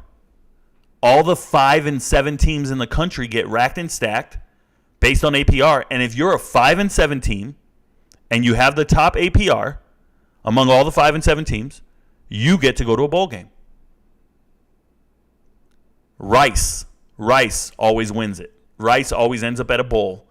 When there's not enough bowl-eligible teams, Rice will go at 5 and 7 because they're a high academic institution and they have a really high APR. But that's why APR matters. So shout out to them. Yes, I've seen 4- and 5-star players lose their scholarship and stay at school just because they want a degree from that school. Shout out to Cal Berkeley, Stanford, Vanderbilt, Northwestern, Georgia Tech. There's a ton of schools like that. So it is what it is. I'm the real day one. Congrats on your grind and growth. Thank you very much. That's my twin brother, Morant's Rants. If you guys didn't know, he has his own channel. He streams daily about the stock market. So if you want to try to get into investing and learn what they're talking about, you go watch his channel, Morant's Rants.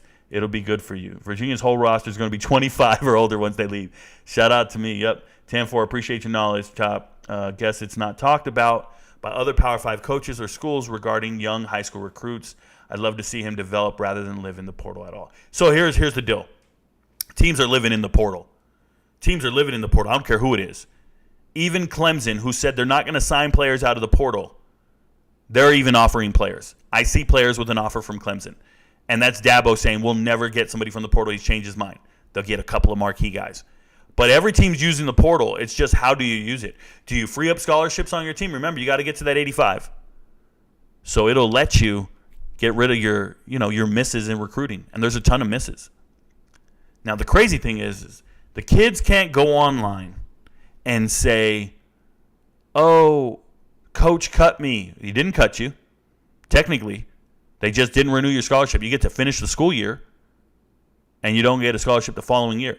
That's why these cuts, quote, these non-renewals, happen after the spring game. You can't do it during the spring semester. You can't do it during the winter. They're entitled to the rest of that winter semester. So you might as well put them to work and see if they can make your team and see if they're good enough in spring ball. That's why it's concerning when you see a player jump in the transfer portal before the spring game. Because if you want your best opportunity to be great, play in the spring game and put something on tape for everybody to see. And then depart after the spring game. Now, at least you got some tape. Now you don't have to ask for practice tape. We got some out there for everybody to see because you played in the spring game. But some players, if you leave before then, you weren't a non-renewal. You wanted out. The players who are leaving after the spring game, they're non-renewals, essentially. They're being told, hey, we're not going to renew your scholarship. We're going a different route.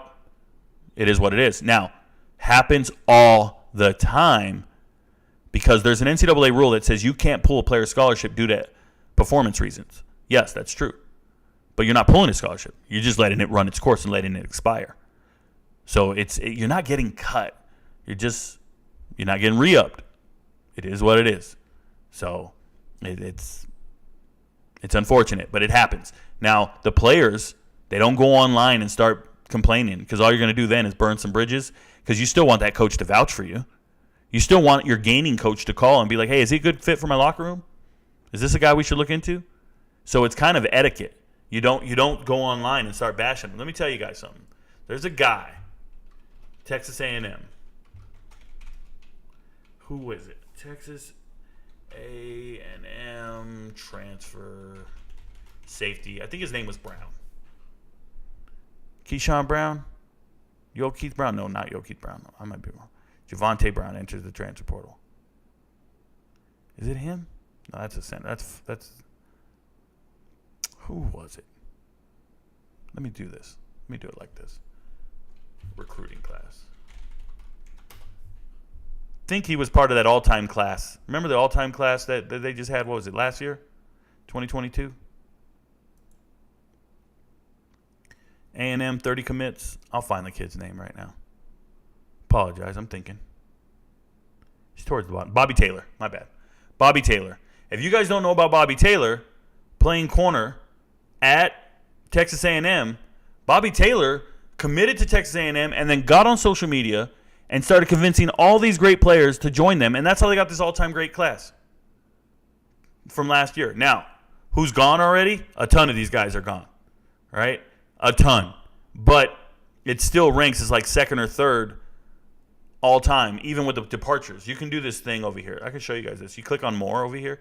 Let me shrink myself. I'll show you guys this cool trick. So you see the class grade. When you go to the overall rank, if you hit see all, you see these points right here, 333. This is the rating right here they say is the greatest thing ever. If you want to ever adjust it, you just go to the list. Click on the commits right here. Click on more. And when you get to more, click on class calculator. And then when you click on class calculator, it'll take you to the team. And you can go to the players that committed to the school, and you can go like, all right, who transferred out? And you go here, Denver Harris ain't here anymore. Let's get rid of him. Chris Marshall's not here anymore, and he's not at Ole Miss. Let's get rid of him. Anthony Lucas at USC. Smoke Bowie at Georgia. P.J. Williams at Houston. Let's keep going. Marcus Groves Killigrew at Louisville. Bobby's still there. He came back. Max Johnson just came in. Martell Harris gone. Or is it Ish Harris? I'll just get rid of both of them. Don't matter. All right, you can remove everybody. And then the new score is 319. So now you can see what, and if you go to 319, that's the new score. But if you go back to the rankings, let me hit back. Where would 319 rank? Because they've lost all those guys. So is it really the greatest recruiting class of all time? Well, 319 will put them third. They'll be second. They'll still be ahead of Georgia. They're behind Alabama. But if you do the same thing to Alabama, Alabama's class would go down in score. It's just people don't know these tricks. I do, guys. I know these websites inside and out. And that's what I never try to keep anything hidden from you guys. I show you all the keys to the castle.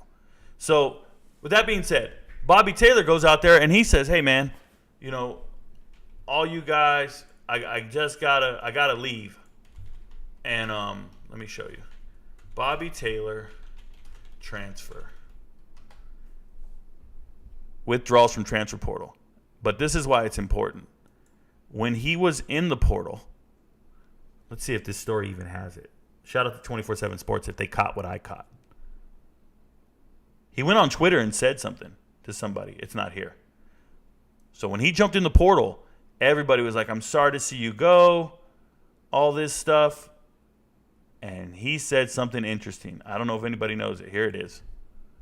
Look at that. I can find the story. Bobby Taylor said, and don't think I wanted to leave. He said it on Instagram. And don't think I wanted to leave. And that's the proof that when a player hits the transfer portal, it's their choice. That whole, let's get rid of that. We don't need that. That whole notion that players are jumping in the transfer portal because the grass is greener on the other side, it's not true. Some players are being pushed to the transfer portal. Don't ever forget it. Some players are being pushed there by the coaching staff, and they don't want to go. And Bobby didn't want to go, and he said, don't think I want to leave.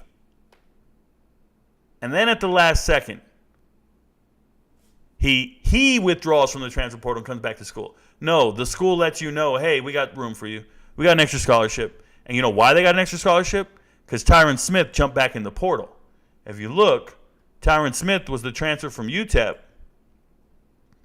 And that's what freed up his scholarship. Where's SEC? A&M. Transfers coming in. They only got 2 coming in. Oh, that's 2022. That's crazy talk. That's more like it. Transfers coming in. And you see this Tyron Smith here? Tyron Smith came in from UTEP. Stud little guy. 5'7", 180. Stud. JUCO, got discovered. He's over at UTEP, playing great. Second UTEP receiver to leave the school in 2 years that were great. But they got Tyron Smith, and then he, in the spring, just recently, jumped in the portal. They don't even have it here. Shout out to these guys for not knowing what's going on. They don't have it. And they still got Bobby Taylor in the portal. Shout out to these websites for not having anything up to date. This is why you just got to know. You just got to come here every day, guys. Some people know, some people don't. They don't know. So it is what it is. Yep. Yo, Rico, how many scholarships do you think Prime is going to hand out this year? Prime's going to do all 85. It doesn't matter. Hand out 85. You don't have to renew them all. Hand out your 85. You can make your decisions next offseason, but get your 85 in. They only have, if I'm doing my math, and this is off the top of my head, they only have between 12 and 15 available. And they still have tryouts later this year. They're down. They've signed a ton of players. On a scale from 1 to 10, what grade would you give Coach Prime's roster transformation thus far at CU? A 10. H-Family, it's a 10. When I look at other programs doing a similar transformation, it's a 10. Indiana, if we go up here and I pull up Indiana, they're the ones doing a transfer formation. Them and Ole Miss. But if you look at Indiana, in 2023, so far this year, 32 transfers, transferring going out. Look how many people left Indiana this year. No one's saying anything.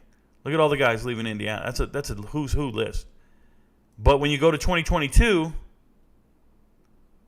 transfers going out, it's just as long. Even longer. Holy smokes. I don't even want to count that for you guys. But no one's saying anything about Indiana. Indiana, it's 48 transfers total, but that includes who's coming in, who's going out. But let's say it's 32. Let's say it's 32 guys leaving. 1, 2, 3, 4, 5, 6, 7, 8. Ron James Miller. 9, 10, 11, 12, 13, 14, 15, 16, 17, 18, 19, 20. 1, 2, 3, 4, 5, 6, 7, 8, 9, 10, 11, 12, 13, 14. 34, bro. 34, including Michael Penix Jr. 34 guys left last year. No one talked about it. 31 in the portal from Ole Miss right now. Teams are flipping their rosters, but when I see what's coming in, it's nothing like what Colorado did. Colorado's incoming class is such an upgrade compared to what they used to have. It's not even comparable. You're looking at Indiana, and they're losing star players. It's not like they're losing scrubs, which is, and I hate to say that about certain players, but they're not equivalent. The players leaving Indiana are far better than the ones coming in. And it's 2 years in a row like that. What do you do? How do you overcome that? Coaching? Recruiting? So, yeah, some teams are doing it right. Some teams aren't doing it quite as good. Tapping in with the top. Appreciate you guys. Glad you're on YouTube. Your channel is going to go crazy. Thank you. Hey, you guys do your part. Be here. Watch me every day. This is what I do. I talk sports. I'm that guy. Will this be the most talent offense coordinator Sean Lewis has coached? I don't think so. I think his team last year was extremely talented. I don't think there's a running back like Marquez Cooper on the roster right now at Colorado. I think 2 of his wide receivers are probably better than the 2 wide receivers on Colorado right now. I think the big upgrade for him is Shedeur Sanders. I think Shedeur Sanders is better than Colin Schley. Offensive line is comparable. No, I don't think it's over. But remember, this is an offense that showed up to Georgia. Kent State showed up to Georgia. Go watch that tape. And punched them in the damn mouth. Now, the defense wasn't great. They couldn't stop everything. But for me, when I look at position by position group, Kent State was really good last year. Really good. So, no. I don't think it's the most talent that he's ever had. I think, and I also don't think it's the most talent that, I'm drawing a blank right now, and I shouldn't. Defense coordinator. Charles Kelly. I also don't think it's the most talent Charles Kelly's ever had either. Charles Kelly at Florida State had Derwin James and all them boys. He's coached a ton of people. So it's just, they know what they're dealing with. They know what they got. I like Stanford's new coach. Yeah, Darren Jennings, he's got his work cut out. Troy Taylor, Stanford new coach, coming over from Sacramento State, FCS level. Hey, he won a lot at Sacramento State. And he knows what to do. He finds diamonds in the rough. He's a good coach.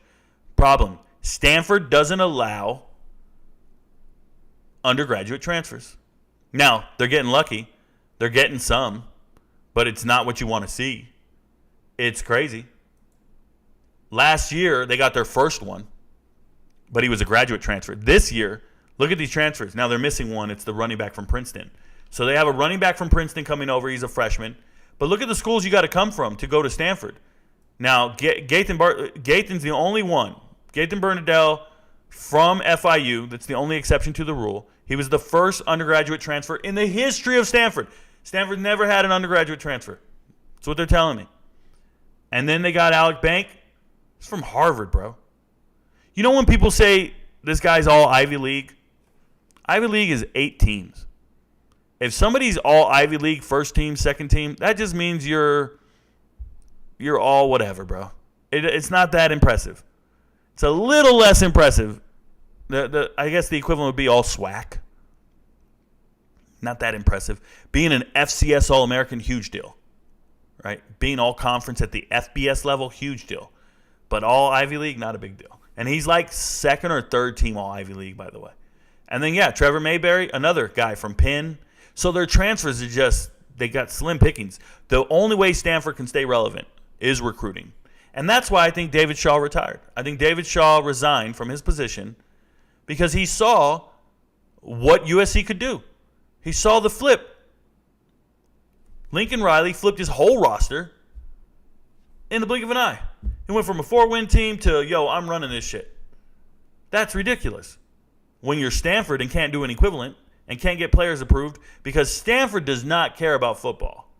Stanford is a premier university in the world, on the globe. They want to be comparable to Oxford. They want to be comparable to Harvard and Yale and Princeton. They don't care about their football team. And that's why they're going to struggle. Now, shout out to Troy Taylor. He's a good coach. I like him. He does a lot with a little. As a Kentucky fan, the Braun-Plummer duo worries me. It shouldn't worry you. Is Jack related to Jake? No, he is not. It shouldn't worry you. They're different conferences, SEC versus ACC. Now, they play each other. Let it go. It's all good. But, yeah, Braun and Plummer are the truth. What should worry you is Jamari Thrash. Jamari Thrash is, if I'm being real with you guys, nobody wants to talk about best receivers in the country, who transferred what, but NCAA, what is it, receiving leaders? I before E except after C. You guys know me. I'm out here rhyming. It's bad timing. But I'm harder than a diamond. And if she says Craig Mack, yeah, with perfect timing. Check this out. Receiving last year. You look at all these receivers.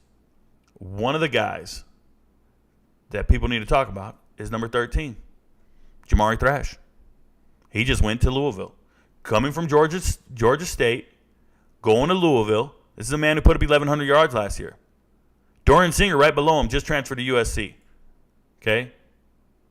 This is a who's who list here. And obviously, Zachary Franklin just hit the transfer portal. He's out here for free. Somebody go get Zachary Franklin. This is a 15-touchdown guy. 1,100 yards. This is the truth right here. Somebody's paying this man. But when you start looking at, Corley's coming back. Corley's coming back, and he's a problem. Western Kentucky. Shout out to Austin Reed. I'm excited about some of these receivers, but if you look at these receivers, NFL, coming back. Not sure on Stokes. I think he's coming back. NFL, right? Coming back. It's pretty nuts that nobody's talking about Jamari Thrash at Louisville with Jeff Brom. After what we just saw with Charlie Jones had nothing before transferring to Purdue. Nothing in his receiving. Like 300 yards receiving before he got to Purdue.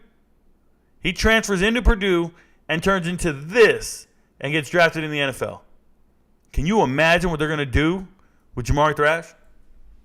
with Jake Plummer, it's a dangerous scenario over at Louisville, y'all. Dangerous. Yeah, he's rated below Malik Hornsby. Give me a break. Malik's never played. He's fast. I love the kid, but give me a break. What do you think is Colorado's biggest weakness right now besides the kickers? It's definitely the kickers, not LOL. We're not laughing. Kickers are the worst. The next weakness for me is probably running back. Just not having that bell cow back that you can give every single down to. And then after that, you go linebacker. You want to see some linebackers. And I don't see any marquee linebackers. I mean, Bentley's there. Looks like a good holdover, but you need to find just some nice 6'4", 240 linebackers. And you need to find a couple of them. And Jaheim Thomas was in the portal, but they probably couldn't afford him. He ended up at Arkansas. Jaheim Thomas was great. Cincy, second or third on tackles on the team, 6'4", 240, four-star guy, stayed home. Yeah, they needed to land him. But linebackers, kickers, it is what it is. Do you think Pitt's 2 additional quarterbacks and value from Penn State are going to help? Obviously, Pitt is losing a ton of talent. Yeah, so love Sosa. Pitt's losing a ton of talent, but here's the thing about it. The guys you just listed, Jerkovic and Value, he's Canadian, bro. He's Canadian. I'm not vouching for any Canadian. I can't go out there and say if he's any good. Just because the Penn State's on his helmet doesn't mean shit to me. Chris Value, nah. Think Jerkovic wins the job, and I don't think Jerkovic's any good. It's not his fault. He had a terrible offense at Boston College. They ran a elementary offense. I went to go watch tape on Zay Flowers, and I saw Zay Flowers run the same route, like 3 different routes in 4 games. I swear to you, every single down was 3 different routes. One of the 3 routes, I'm watching, I'm taking notes, and I'm doing my grading. I'm evaluating players, and I'm going, what is this? And that's why I pushed Josh Downs ahead of him, because Josh Downs has run a myriad of routes, but they're both very equivalent and very, very similar players. But I was just like, what is going on? So when I look at Jerkovic, I see a guy who I've never seen excel in an offense. Now, Pitt was a run-first offense last year. They had Israel Banikonda put up insane numbers, 6 yards a carry, beast of a player, the steal of the 5th round in the NFL draft. And I don't know how much Pitt's going to rely on their quarterbacks next season. They also lost like receiving talent left and right for 2 years now. So, yeah, I don't know. I think Pitt's going to have a down year. If you ask me, Pitt's having a down year from what I can see. It is what it is. I was sad for CU when Seydou Traore entered the portal. Shouldn't be sad for them. He's probably not a part of their offensive scheme or plan. It's just a part of the way it goes. They're going to be throwing the ball to a bunch of receivers. Tight end's not part of the mix. They're probably going to run 4 receiver sets. Tight end wouldn't be on the field. That's the reality of the situation. No connection at all. What was that about? Oh, they're not related. Yeah.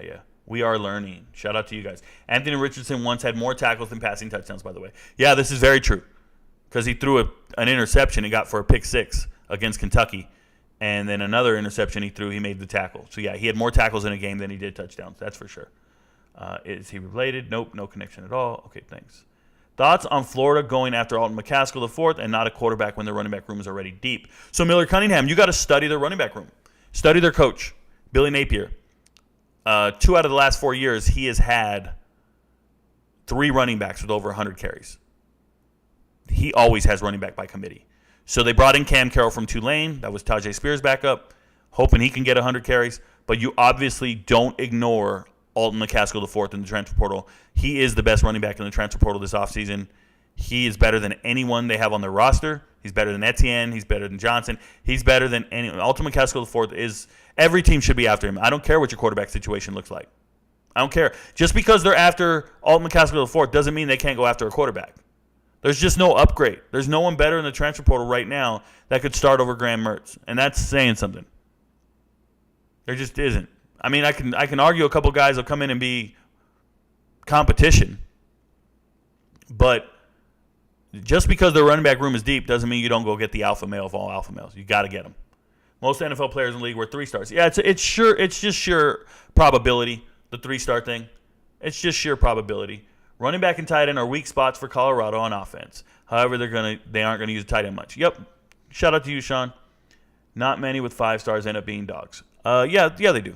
Many do. Don't get it wrong. Judge her based on productivity. The hell with the glamour. You say that, DJ, but let me tell you, what if I told you when you're dating a woman or anybody, what if I told you the productivity is the bare minimum? So I'm looking for the glamour. Let me tell you the inverse, right? So and everybody says this. Don't judge a book by its cover. It's all about what's on the inside. Don't worry about looks fade and all this. But listen, what if I told you the work ethic, the income, faithfulness and loyalty and endearing and all this other shit? What if all that was just the bare minimum? What if that was the bare minimum for me to want to be with you? Then I want the prettiest looking one out of that bunch, right? So my example is I want her to make $100,000. You're going to join my life. You got to bring something to the table. I want to meet a woman. She makes $100,000. That's the prerequisite. And now I want the prettiest one out of all of them that makes $100,000. And they're like, well, Rico, that's so shallow. What about faithfulness? And then, no. All that stuff just has to be there regardless. I wouldn't even talk to you. Like when I name the finest girls alive, I don't even mention the Kardashians. They're not even on my radar. They don't meet my prerequisites in other areas. That's how I feel about players. You need to find players that meet your prerequisites first and then find the most talented ones. This happens a lot at Stanford, Northwestern, Vanderbilt, right? You got to find guys that can get academically qualified and accepted to your university, and then you're looking for the most athletic ones that can do that. And the problem is when you have such low standards, you will accept any athletic ability or you will accept any low standards as far as academic ability. And that's where you get into that problem of getting somebody who's quote-unquote ghetto fast or from the hood or has character problems or, you start running into cancers in your locker room. So you got to learn how to evaluate players with your baseline values, your prerequisites, and then get the best looking ones out of that bunch. That's the hardest thing to do because sometimes you want to lower your standards to make an exception. You ever meet a girl and be like, well, where do you work? And she's like, well, I work at the mall. And you're like, well, that's cool. I'm a provider. Don't worry about it. I can do this.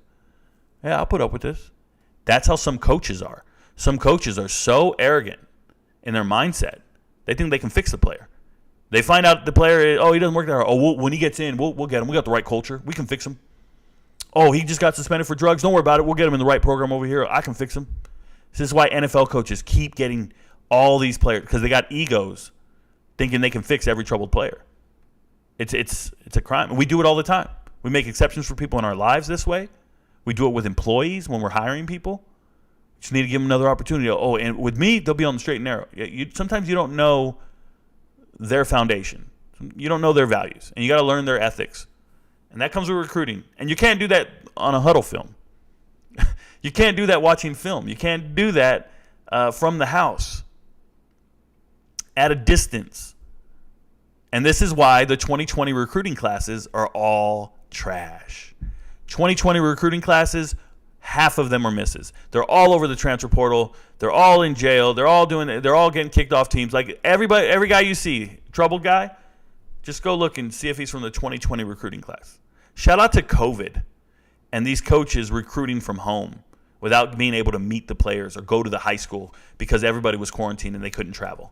That's what really happened in those recruiting classes. They fell apart because of that. Don't ever forget it. We got to meet the kids. We got to go talk to their parents. Got to go talk to the coaches. Talk to the neighbor. Right? Got to go figure some shit out.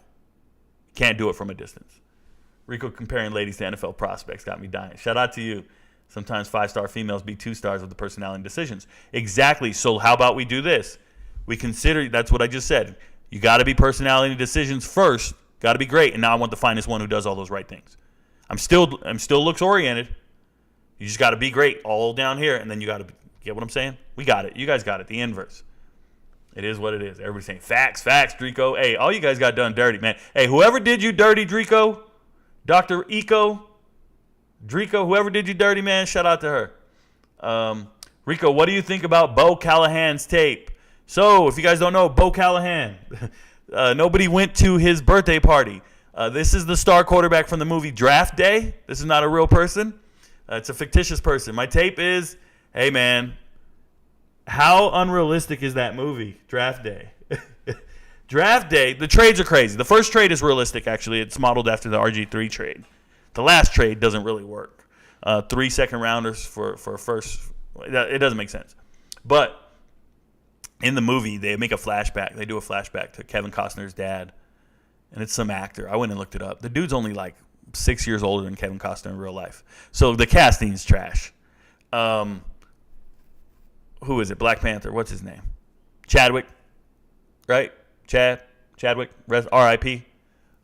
He's like 37 years old when they made the movie Draft Day. And he's 37 and he's playing a 20-something-year-old college prospect or high NFL prospect. Like it's who did this casting, bro? It reminds me of Grease. Go back and watch Grease. Great movie. Love Grease. Go watch it. It's on Netflix right now. Soundtrack's fire. Don't care. Grease is timeless. But then people were 30 years old playing acting as high school, people. It's pretty nuts. What's up, Rico? You do be knowing, LOL. Do you know the height for Jalen Ellis, the receiver from Baylor who just committed to Colorado? I see that he's listening. It's a really confusing thing, Michael Braswell. So somebody had 6'3" on him somewhere, and he looks tall when I see him. Then I go to the school website. They had him 5'11", 6 foot, and I'm like, I thought he was a tall, deep threat. Don't know, man. I guess in cleats he's 6'3". I don't know. You got me, but I'm with you, Michael Brothers. I looked it up yesterday. I was having this real epiphany about it. I'm not even joking. Hey, Rico, I'm back. What up, Don Play? Appreciate you. I'm 12 minutes behind. Appreciate you, brother. So if you're behind in the chat or you're behind in the video, you can start the whole live stream over, guys. Just put the playback speed to 1.25 speed and just watch. It'll catch up to us and you'll get live. You can always catch up if you show up late. What's your thoughts on Pitt football? I have none. I have no thoughts on Pitt football. Shout out to Eric Crouch. I got it right. He's a winner. Got you guys. Okay. Have Shador and Bo Nix in the top 10. Yeah, I don't think Shador's a draft prospect just yet. I think his accuracy's there. I think he needs to produce at the Power 5 level for them to be sold on him. So it is what it is. You disagree. I'm not sure with what, but it is what it is. Do you think, I think the question was, do you think about Jamie Black, the A-State quarterback, signed as a free agency for the Miami Dolphins? I'll have to go look. So remember, I follow 133 FBS teams, and the only time I follow an FCS team is if a player transfers from the FCS to the FBS, then I'll go watch all his games. And that's how I get exposure to FCS teams. Outside of that, if they're in the playoffs, I watch them because I watch the FCS playoffs. But I don't watch a lot of FCS football outside of that, so I can't speak on him intelligently. I owe you an answer. GOAT42, if you come back to the live stream tomorrow, I will have an answer for you. How about that? I always have an answer for any question that I don't know the following day. So I'll get back with you. Just like Arch Manning, IMO. Arch Manning's a recruit, bro. Leave him alone. What's up, Rico? Greetings from Conyers, Georgia. Conyers, Georgia. Hey, shout out to Conyers. I stopped for gas over there once. I was taking this shuttle to the airport, and it stopped me at Conyers. Right off the exit, and let me tell you, it was hood-tastic, bro. I was straight in the hood. I was like, yo, where am I? As soon as I got out the cab, you know how you know when you're in the hood? You get out your car. I got out this this shuttle, and all I smelled was Black and Milds, and I knew it. I was like, oh, Black and Milds. All right, I know where I'm at. It is what it is, and it was daytime, so I played JUCO before going to NDSU. Nothing embarrassing about it. Exactly, trucking with Tony. I totally agree. When Kyler went number 1 at the time, I didn't think he should be that high. I thought they picked him that high because I thought the NFL was trying to encourage him to stay instead of going to Major League Baseball. No, they picked him. You got to remember the team that picked him. They ain't got nothing to do with the NFL. It's not the NFL. It's the Arizona Cardinals. People get fired. This is people's jobs on the line. This ain't about the NFL. Remember, the NFL Players Association and the NFL are two different things. The players are not the NFL. There's two different things. There's the Players Association, NFLPA. They rep all the players, and they're fighting for all their money. And then there's the NFL over here. And the NFL is the owners. The owners versus the players. The owners get 52% of the revenue. The players get 48%. And they take that 48% and they divide it by 32. And that makes up your salary cap. And that's how we know how big the salary cap is every year. It's from the profits Profits and revenue, two different things. Don't get me started. The net profits versus gross revenue, but it's all good. There's these two pots of money. 52-48 is how they cut it. Players and owners ain't the same. Ain't nobody give a shit if this man goes baseball. The NFL owners don't care. They're just drafting the best player they can. And they drafted Kyler Murray number 1 because they missed on Josh Rosen the year before. They took a quarterback. 8 mistakes were made ahead of him, whatever he said. And they knew in year 1, get this guy the hell out of this locker room. He's got to go right now. And nobody says shit about it. To be thorough, JUCO, NIA, then NDSU. Shout out to you. So does Destiny Hill lose a year of eligibility? I don't know who Destiny Hill is. I owe you an answer. Forbes, way more productive and played against SEC competition. Yeah, Sean Camp, I really don't care about who played against what competition. When you're in college, we identify players. Everyone likes to say, oh, SEC competition. No, it doesn't work that way. There are offense and defensive players everywhere that are good, regardless of the competition level. When you see a guy, you know whether or not he's good. Competition level, irrelevant. Best receiver in college history is Randy Moss. It didn't matter who he was playing against. When you saw Randy Moss play, he was the best player on the field. Don't care who he played against. Oh, how many NFL corners did he beat? It doesn't matter. Can you play football? Cooper Kupp, most prolific college receiver ever. Over 100 receptions, I think almost every single year. I know one year he was under, but 100 receptions. Freshman year, out there doing insane numbers. Doesn't care who he played against. That production will get you in the 3rd round. Who else went in the 3rd round this year? The nation's leading receiver, Nathaniel Dell. Look up his track record. Look up Nathaniel Dell's track record and how he got to the NFL. JUCO, had to find somebody to believe in him, and then go out and lead the nation in receiving. And then the year before, he had 1,300. This back-to-back 1,300 yards. It's not about the competition. No one gives a shit about the competition. You're either good or you're not. And you can be good anywhere. Trust me. Nobody's going, oh, wow, he really did that against so-and-so. Nope. Doesn't matter. Not at the NFL level. That's just some shit they talk about on TV. It's just the mock draft guys talking. Mock draft guys talking left and right. It's crazy. Because if you cared how players did against competition, then you'd look at Bijan Robinson a little different. Because Bijan Robinson didn't show up to ever play good against any competition. Bijan Robinson showed up to TCU and rushed for 20 yards. Bijan Robinson against Alabama, nothing. No one ever looked at him and said, well, he did really good against competition. No, they don't assess you that way. It's just something they talk about on TV. Forbes is a baller. I look at Forbes and I just see a guy who can play football. 160, 170 pounds, I get it. But he's just fluid, looks the part, don't care who he's up against. There's no SEC wide receivers any better than anyone else. There's good wide receivers in every conference. There's good players in every conference. It's just a pipe dream. Only 5 players out of these players might go to the NFL. I don't know who we're talking about, Tree, but I'm with you. When you guys start talking about they, him, we, 5 players, got to name people because by the time I get to the chat, it's been too long. I'm sorry. No, the ones that just left Colorado this year. Yeah, okay, so the ones that just left Colorado this year, I apologize. I thought you meant last year. Went on that whole thing, and I missed it. So transferring out this year, we got one going to UCLA. We got Washington State, that's one. We got Utah. Well, if you count the kicker, because this was before then. Cal, Kalen Moore. I know we got Washington State, Utah, Cal, UCLA. Oh, that's going to be a bunch of other dudes. I'd have to go to 24/7 to see the rest. I'm counting 4 right now. Arizona 5, Upshaw.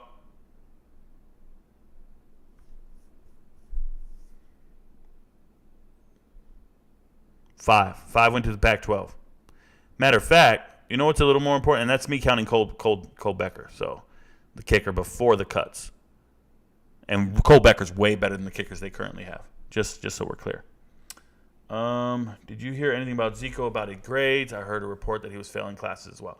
You know, Murgod, you're going to hear negative reports about players all over the place. I ain't got time for it. They said the same thing about Bear Alexander. If that was true, then Why are other teams signing him? How is he academically eligible at his next school? It's just negative damage control. It's just propaganda. It's just hating on players, man. I don't like it. I don't want to hear it. I even stay away from reports like that. Why didn't the Buffs convert Zico to Z receiver? They have speedsters. Yeah. It was perfect build for the Buffs. Yeah, it is what it is, Campbell. It is what it is. I don't think you can just go out there and just change people's positions. I really don't. I think it's a lot harder than it looks. Coach Prime isn't compromising on academics, and he's still getting dogs. Yep, it's there. Sanford from Conyers, Georgia as well. All right, word. Thank you for saying these are not cuts. A lot of uninformed commentary surrounding Colorado. Yeah, man, I'm the only one telling the truth around here, apparently. So Colorado needs to strengthen their tight end core. Any chance Khalil Brantley can fill that role? Prime loves his Florida kids. So, yeah, there's a bunch of players out there that can fill that role, but let me be clear. If you've ever looked at certain depth charts, there are teams with no tight ends. They just throw to a bunch of receivers. It happens. There's teams with no tight ends. Like, let me show you something. I'm going to take a stab at it. I'm taking a stab at it right now. Just winging it. Guys, I have no idea what you guys are going to ask me when we sit here and talk. I'm just winging it. But let's go. Receiving. Check out Mississippi State. There's the receivers, leading receivers right there. Show me the tight end. Mississippi State. Show me the tight end. I see 14 receivers. 1, 2, 3, 4, 5, 6, 7, 8, 9, 10, 11, 12, 13. 14 receivers, no tight ends. Shout out to Mississippi State. R.I.P. Mike Leach. Look how many guys have receptions. 1, 2, 3, 4, 5, 6, 7, 8, 9. 9 receivers. One of them's a running back. 2 of them are running backs. Okay. 7 guys over 40 receptions, over 30 receptions. Georgia don't have 1 guy. Georgia's got 1 receiver, maybe 2 over that many receptions. They got Ladd and nobody else. I think A.D. Mitchell had 28. I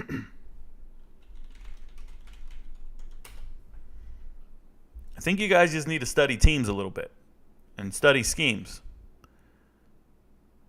So why do they need a tight end? Kent State. We're running the Kent State offense at Colorado this year. The Kent State offense had a 1,300-yard rusher. I already talked about him, Marquez Coop. Coop is the truth.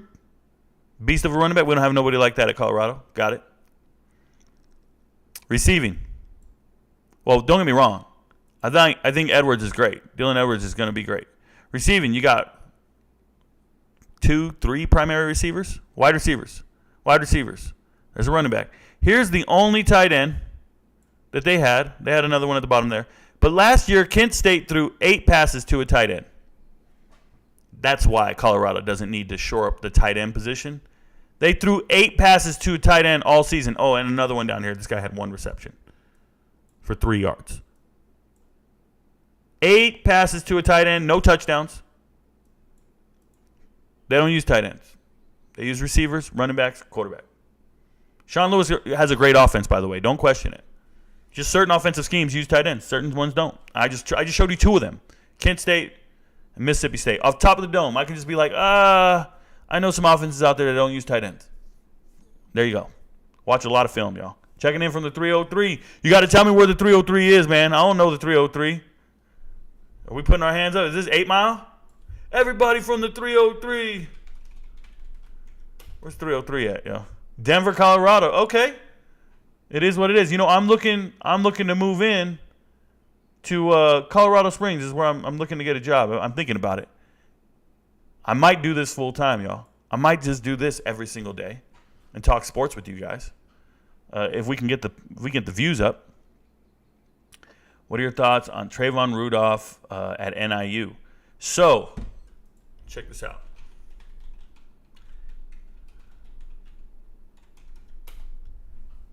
When you pull up NIU, and I was going to pull up his stats here in a second. It's my bad. I didn't mean to click on that one. But when you see a guy with this many accolades, and they write it different on their website, their school website. But I was going to show you. When you see a guy with like all accolades and stuff, it's phenomenal, bro. I get excited about it. Whenever I'm looking up players and I see that they're all whatever. But here's the deal. This is a man who didn't play football last year. Okay? He was injured, but before he was injured, he was the truth. He was the truth. I loved everything about him. I saw the tape. And I paid attention to NIU for a couple reasons. They had a guy named Creedle come in the recruiting class. He just transferred out, went to Middle Tennessee State. Creedle, I watched him play in high school. He played at Atlanta Carver, and I always thought he was really good. So I go watch NIU tape, and I start seeing Whaley Harrison, starting running back, and I'm going, hey, wait, are we missing a guy? And sure enough, I'm going, where the hell's 85? Where's 85? So if you guys want an exciting small guy, if he comes back from injury, and he plays great, more power to him. But this is your guy right here. There's a guy like this on every team, though. There's a guy like this, but he's explosive. I like to watch him play. Hope he comes back from injury, and hope he does well. I might make an all-comeback team. I'm going to make a list of players who missed last season and are coming back from injury and are going to play great. We got Trayvon. We got Alton, McCaskill IV. I got a list of the names in my head right now. So shout out to you, Chris McCray. What are your thoughts on Micah Pittman? What are my thoughts on Micah Pittman? You know, Micah Pittman and Shane Hooks were on visits to Ole Miss this weekend. And I don't know if they both were offered, if they want both of them or what. But Micah Pittman is a dog. And he does something, you know, Utah's not going to throw the rock that much. Utah has a great, and if you guys don't know, they have a great running back in Jackson. So check this out. When you go to Utah, and if you try to look up like Utah's football stats, and you try to study the team for what it is at this moment, what you're going to notice is there's a guy right here, Jaquindon Jackson. He's third on the team in rushing. But there's a reason 3 running backs from Utah jumped in the transfer portal at the end of the season. Or was it 2? And I think Micah Bernard came back. So Micah Bernard, team second leading rusher. But nobody is Jaquindon Jackson. This is 78 carries, 531 yards, over almost 7 yards a carry. 9 touchdowns. You can't see it. It's behind my screen here. Jaquindon Jackson. Oh boy. Did he play at Duncanville? Am I saying that right? Did he play at Duncanville? I think he played at Duncanville. No, did he? Where did he play? How do you spell that? Oh, you know what? Let me do this. Where's my 24/7? Let's go to Texas. Because wasn't he at Texas? Big 12. Was it the year before this? Was it 2021? It had to be 2021.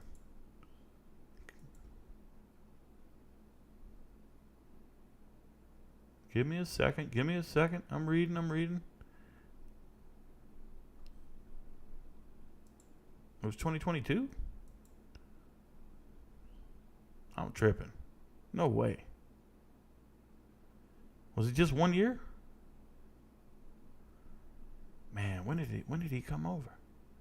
Don't tell me he's one of them 2020 dudes. Don't tell me I'm tripping. No, I don't. There he is. Jaquindon Jackson, Duncanville. I knew I was right. So, and somebody in chat's probably screaming at me because they know I'm right. But check it out, man. Look at who they brought in 2020. Bijan Robinson, Hudson Card now at Purdue, Jaquindon Jackson now at Utah, Prince Dorba transferred out. I think Alfred's still there. Logan Parr transferred out. Carrick transferred out. Yeah, dude's transferred out. But the point is he was one of these top dual threat quarterbacks, and he got injured. So he shows up to Texas, and he's redshirting, and then he transfers to Utah. And when he gets to Utah, he can't beat out Cam Rising. Cam Rising's a hell of a quarterback. Don't get it twisted. Cam Rising's a great quarterback. 26 touchdowns, 8 interceptions, 3,000 yards. 2-time conference champ. And Cam Rising keeps Jaquindon Jackson on the bench. But they see him at practice, and they know this guy's a dual threat quarterback, and he can run the rock. So they move him to running back. I think he's 6'3", 6'2", 227. Move him to running back. And so now this is a guy. All the running backs didn't want him to move positions. All the running backs were like, hey, man, that's a quarterback. Keep him over there. Don't be bringing him over here. He's not fat. He's not better. Yes, he is. He's better than all you guys. So Utah found their starting running back. After being one of the top dual threat quarterbacks in the country, he now just plays running back. This is why Utah is so good. This is what's scary about Utah, is we don't know how to handle Jaquindon Jackson at running back. He's so good. Hey, man, I know nobody wants to make Lamar Jackson a running back. But could you imagine Michael Vick at running back?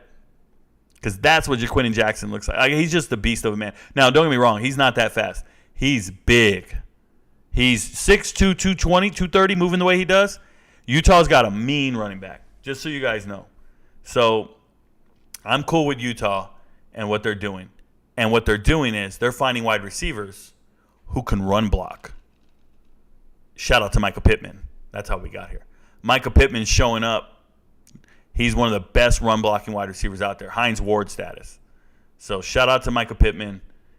Probably not as fast as he used to be, but he can block like crazy. Hey, Rico, you showed a dog last week at offensive tackle tight end that was smashing guys on his film. It took the whole team to bring him down. What happened to him? Can't remember his name or his tape. He's a beast. I can't remember who you're talking about. Angela McClain. I don't remember. I put out so many videos, you're going to have to give me you're gonna be more specific. Go find the video. I'm so sorry. Offensive tackle? Smashing guys on film? Hey, pause. You can't be saying smashing guys on. You can't say that. We don't watch that stuff over here. I got my filters fixed. The only revenue sport that Stanford cares about is women's basketball. Yeah, you know how underwhelming women's basketball is revenue-wise? Entire women's tournament of March Madness. The entire tournament makes, it was something like less than $1 million. Now it's maybe 5. The entire tournament. The scholarships for all those female basketball players is like $1 billion. If you think about the 12 players on each team for 65 teams or whatever, 68 teams, it's like $1 billion worth of cost to give all those girls their education and their athletic scholarships. And the March Madness only makes peanuts. Yeah. They're in a negative deficit. Shout out to WNBA because they're in the same boat. Colorado had similar rules in place like Stanford, but removed them this winter. So no, Colorado did not have similar rules in place like Stanford. Colorado has never had rules in place like Stanford. What Colorado had in place was a hindrance for certain accredited schools to not give credit for certain transfers. So some of your credits wouldn't transfer over. It is not the equivalency of trying to meet a prerequisite to get into the school. So yes, an example, Coastal Carolina, their majors don't match up well with Auburn's majors. So that's why Grayson McCall didn't transfer to Auburn. He was going to and be their starting quarterback. But the majors didn't match up. Therefore, one's a regionally accredited school, one's a nationally accredited school. Regional is better than national, by the way. And when they try to line up the credits and try to see what they could count stuff for classes, it didn't work out. And that happens at many universities. So what Colorado did was they made their transfer credits more universal. Therefore, you can come from a different accredited school and still get credit for those classes. It's just more advantageous to get transfers from anywhere. FCS programs, other FBS schools. It's not the same as having to meet a higher academic standard to get into the program. Because Stanford and the Ivy League schools, it's all about ACTs, SATs, and GPAs. That's much different from trying to get max amount of credit value for your transfer. That's totally different. Because if you don't have the right amount of credit value for your transfer, you will not clear admissions. You will not be eligible to play until you get that right amount because you need to maintain a certain GPA and take a certain number of transferable credit hours. So there's a lot to it, but it's not lowering. They did not lower their academic standards. They made themselves more universal, and it'd be like a TV remote that only works on one TV. And then they said, well, we're going to bring in a bunch of TVs. Oh, well, let's get a universal remote that works on all the TVs. That's all it is. that equivalency there, just so you know. Or let's do the inverse. It's a TV, Colorado, and they say only this remote works on us. And they said, well, we're going to bring in a bunch of remotes. So they had to make the TV more universal and accept all the different remotes to work on it. There we go. I'm working on my analogies, y'all. Make sure you hit that like button. Thank you guys for the likes if you're here. Appreciate it. I just saw it jump right now when I said that. Shout out to you, whoever you were, for listening. Malachi Corley is my friend. There you go. He's a beast. Rico, you will be single for a while. I highly doubt that. You want to put some money on it? I could be in a relationship right now. Smart, tough, fast, disciplined with character. If you know, that's a motto. Why did the Buffs convert Zico to the X receiver as they've loaded up Ys and Zs with speedsters?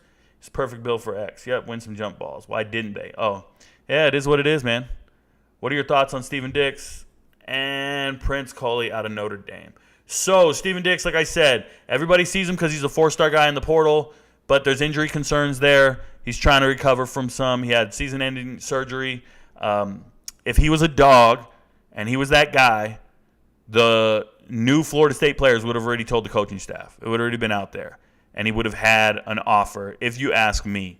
I think I talked about Prince the other day. He's the kid from Notre Dame, right? And the thing about it is I think Prince Coley probably going to end up at Vandy if he can qualify, because he's going to follow his defensive coordinator, right? Clark Lee. Clark Lee's the defensive coordinator he's the head coach at Vandy now. So I think that's there. The other thing is he primarily played special teams. He was way deep on the depth chart. And Al Golden, defensive coordinator at Notre Dame, was like, hey, man, this guy's really contributing here. But as soon as he said he's going to be a key piece in our rotation, and that shit got published, dude was in the transfer portal like the next day. So I don't know if he's really built for being a part of something. I don't know. I've never really been impressed with some of the higher star players from Notre Dame. I'm not even joking. Notre Dame transfers, I study this. Notre Dame transfers don't really bring that much bang for your buck. Dare I say they're overrated or over-evaluated because they went to Notre Dame, or it's just the stars don't add up. I see a 4-star guy from Notre Dame, I instantly go, okay, well, he's not built for this. I'll see him at Syracuse. I'll see him somewhere else. It is what it is. Forbes is going to have to bulk up in the NFL. He will get manhandled in the league. Yeah, Zion, I don't think he's being signed to tackle people. I think he's trying to defend the pass. What was your assessment of Jonathan Mingo from Ole Miss, drafted by Carolina in the 2nd round? My assessment is he had some drop issues, but I'm sure he's a great athlete and a good player. I actually had him wide receiver number 11. I wanted to move him into my 8 position, but when I watch film, I like Jalen Moreno-Cropper better than him, and Jalen Moreno-Cropper wasn't even drafted. He's with the Cowboys right now. He got signed right after the draft. But there's some other receivers out there that I'm huge on, more than Jonathan Mingo. And you spelled his name wrong, but I know who you're talking about. Another guy is C.J. Johnson. C.J. Johnson and Matt Landers are both trying out for the Seahawks right now, and I think they're both great wide receivers. But remember, undrafted wide receivers do not make it in the NFL. The vast majority of them don't. Undrafted running backs, they make it all the time. Receivers, it's just not happening. They don't miss very much on receivers. They draft 33 of them every year. So you got to be in the top 33 essentially, or you're nobody. And shout out to Jonathan Mingo. He was up there. So it is what it is. ESPN has ruined the college football conversation. Yeah, I don't know. Great players have always come out of small schools. Now folks only think good players come from the SEC. Jerry Rice went to Mississippi Valley State. Yes, he did. Alex Lawson. So ESPN bought the TV rights to the SEC network in 2008. They paid $2 billion for it. And, that's definitely Googleable, right? So ESPN buys SEC 2008. What am I going to say? I don't even need to put the money in there. Let's see if it comes up. ESPN signs 15-year deal with SEC. There it is. 2008. $2 billion. And what happened here, from here on out, since this move, has been the ultimate propaganda move of all time. They instantly started telling you how great the SEC was and how great their teams were, better than everybody else. And all of a sudden, Florida matters. And all of a sudden, Bama is the greatest team in the world. And every team that goes undefeated in the SEC is more valued and better than anyone in any other conference. And when you do this for a prolonged period of time, that will impact a whole generation of kids. These high school kids, the first thing you remember from TV is from 2008. Like, they don't even know anything before that. So what they're doing is it's just influencing a generation. And now you fans see it and you go, oh yeah, SEC only, SEC only. It's the ESPN protecting their investment. Okay? And then in 2014, they bought the ACC network. And magically, 2014, they start telling you who is the best conference. They start telling you Clemson is relevant. Clemson's undefeated, they're better. Clemson's got one loss. Their one loss is better than Baylor's one loss. Or better than Oregon's one loss. But what you got to understand is Oregon and Baylor, their primary TV contract is with Fox. So they're never going to get the love. And that's why everybody goes, well, Big 12 and Pac-12 are down. They're nothing. Yeah, man, I know. They've been telling these kids this for 15 years. The contract just expired in 2023, and then they re-upped it again. They paid even more this time. And they're on it. And it's going to be like this for the foreseeable future, this systemic bias, because everybody just goes to ESPN. They watch it. It's easy to click through. I click on it for stats all the time. I don't watch it, but everybody's on it. And they're convinced ESPN's great, but it's just propaganda. It's just them owning TV contracts and TV networks. And the reality is the Big Ten just moved primarily to ABC. I'm sorry, not ABC, but Fox, because they got USC and UCLA. Now there's a bidding war there. And guess who's going to get signed the Pac-12? ESPN's going to sign the Pac-12. They are. They got to buy something. They just lost the Big Ten and they didn't have an all-inclusive deal, but they had a partial deal. And they're going to buy the Pac-12. And then all of a sudden, once USC and UCLA leave, you're going to start watching ESPN, and they're going to start advocating for Pac-12 teams, something they've never done. And before this ever happened, 2008, an undefeated SEC team would not get in the national title game before 2008. It wouldn't. Shout out to Auburn. They didn't go to the title game. Everybody remembers it. They weren't the real champs. But that's just propaganda. That's the way it is. Media, man, they run shit. You guys gotta historically know what's going on. So that's why the kids are influenced. That's why the recruiting classes are the way they are. Once you get that $2 billion into your recruiting budgets, now we have affiliation with certain bowls, and it'll be advantageous for you. You got to ask yourself, why is Alabama playing a team with 3-star kids in K-State? Well, because they won the Big 12. Well, they have an agreement to play only the Big 12 teams. Okay. That's what they're going to play in the bowl game. Okay, cool.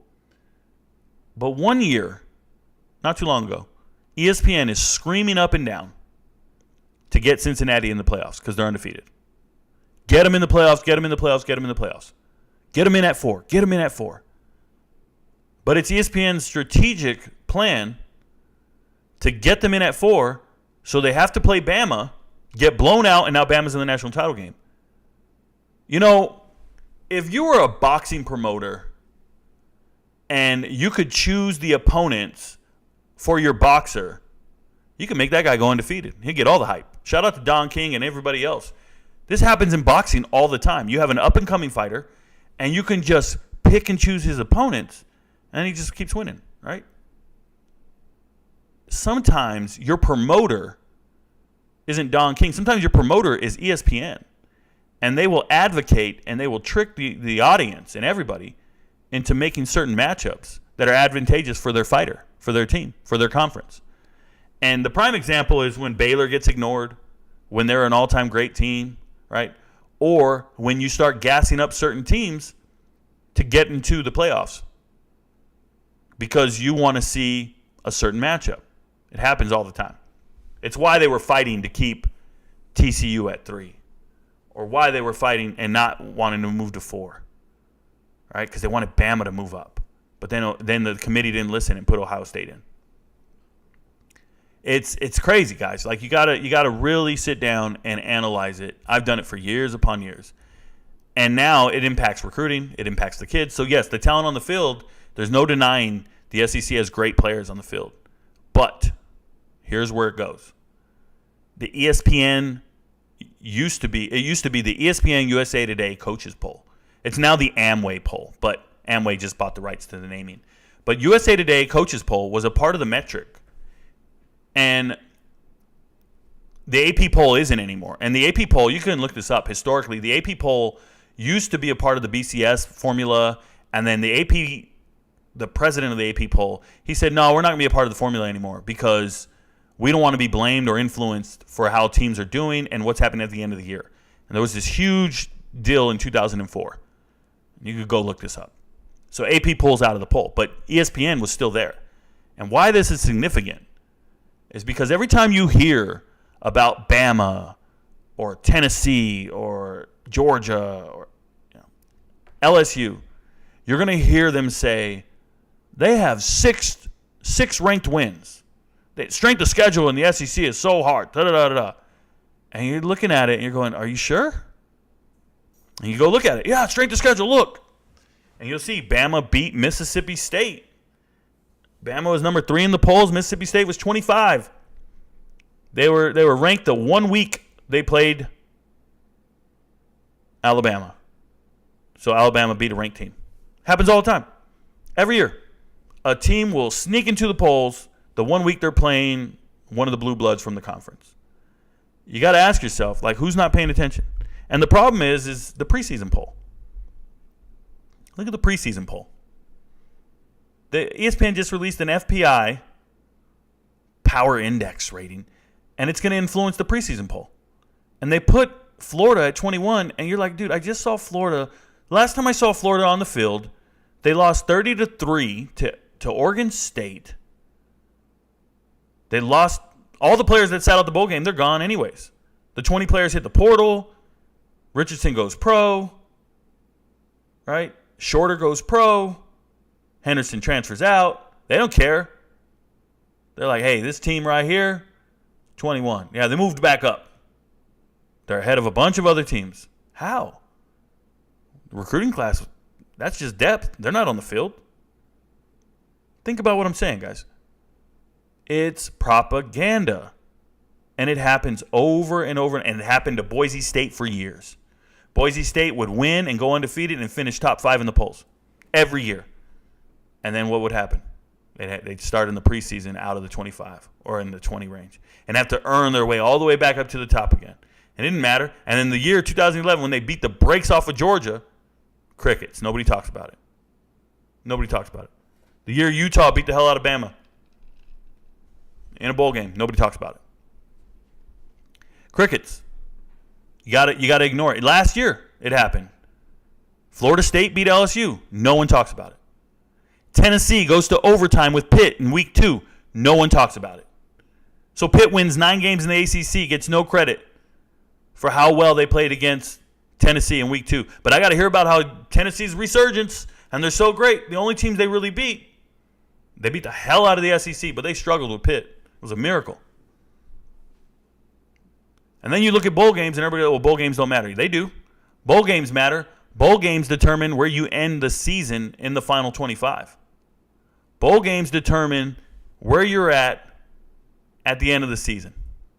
And what you guys got to understand is bowl games are part of coaches' incentive pay. It solidifies their employment at that school. It helps with recruiting when you walk into a living room and tell a kid we're a top 25 team, top 10 team.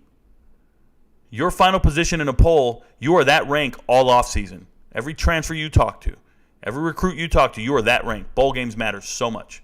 Oh, and by the way, it's 16 extra practices, which are essential to team development. You don't make a bowl, you don't get those extra practices. You're falling behind even further. What is it, 4 bowl games in a row? You just got a whole new season. Think about it. Sorry for the damn soapbox about it, but I wish people understood. I wish people understood off the top of their dome. That's my bad. Thank you for being here. UGA had their backup tight end transfer to Mississippi State this offseason. Yeah, so obviously Mike Leach passed away. And they're changing their offensive scheme. And now they're bringing in some tight ends. Now, I'm curious why other tight ends don't want to go there. If I was in the transfer portal and I was looking to go somewhere, I'd go to a team with no tight ends. And they just got a new offensive coordinator and they need tight ends. I'm just saying. With 2 incoming wide receivers at Colorado, could have the best chance to see the field? Which 2 incoming wide receivers at Colorado could have the best chance to see the field? So, Solo, the 2 incoming wide receivers, Xavier Weaver and Jimmy Horn Jr. Easy. You're from the 719. Don't forget to hit that like button. Appreciate you, Goldwaters. Thank you for giving me a shout out. We're down to 141. Hey, this number is going to go down. People don't like to hear it. They don't like to hear the truth. People will leave your live stream. People will leave your podcast if you're telling the truth. Trust me. I'm waiting on that shadow. I'm waiting on it. Do you think Ajay Hall will ever get picked up? Solo, no, I don't. If he does, it's going to be a JUCO, so he can remain eligible, or he's become a no-name list in the XFL or USFL one day. True story. He left Texas. Yeah, he's in the transfer portal. He wasn't kicked off the team at Texas. He was just arrested and then jumped in the transfer portal. Just hit the like, bro. Loving the channel and your chat engagement. I'm huge into all recruitment. Came here for all the portal updates. Shout out to you, Aaron Craig Jr. I want to be very clear. I do not like talking recruiting. I do like talking transfer portal. Recruiting it's just too much movement. It bothers me. Coach Elliott, I lived in Springs. It's a cool place, 5 minutes from Fort Carson. All right. Grant Dubois is finna be wide receiver number 1 for the Packers over Christian Watson. You know, Evan Kramer, I like Romeo Doubs and I like Grant Dubois, so I'm good with both of them. But these are players. These are guys you want on your team. So shout out to them.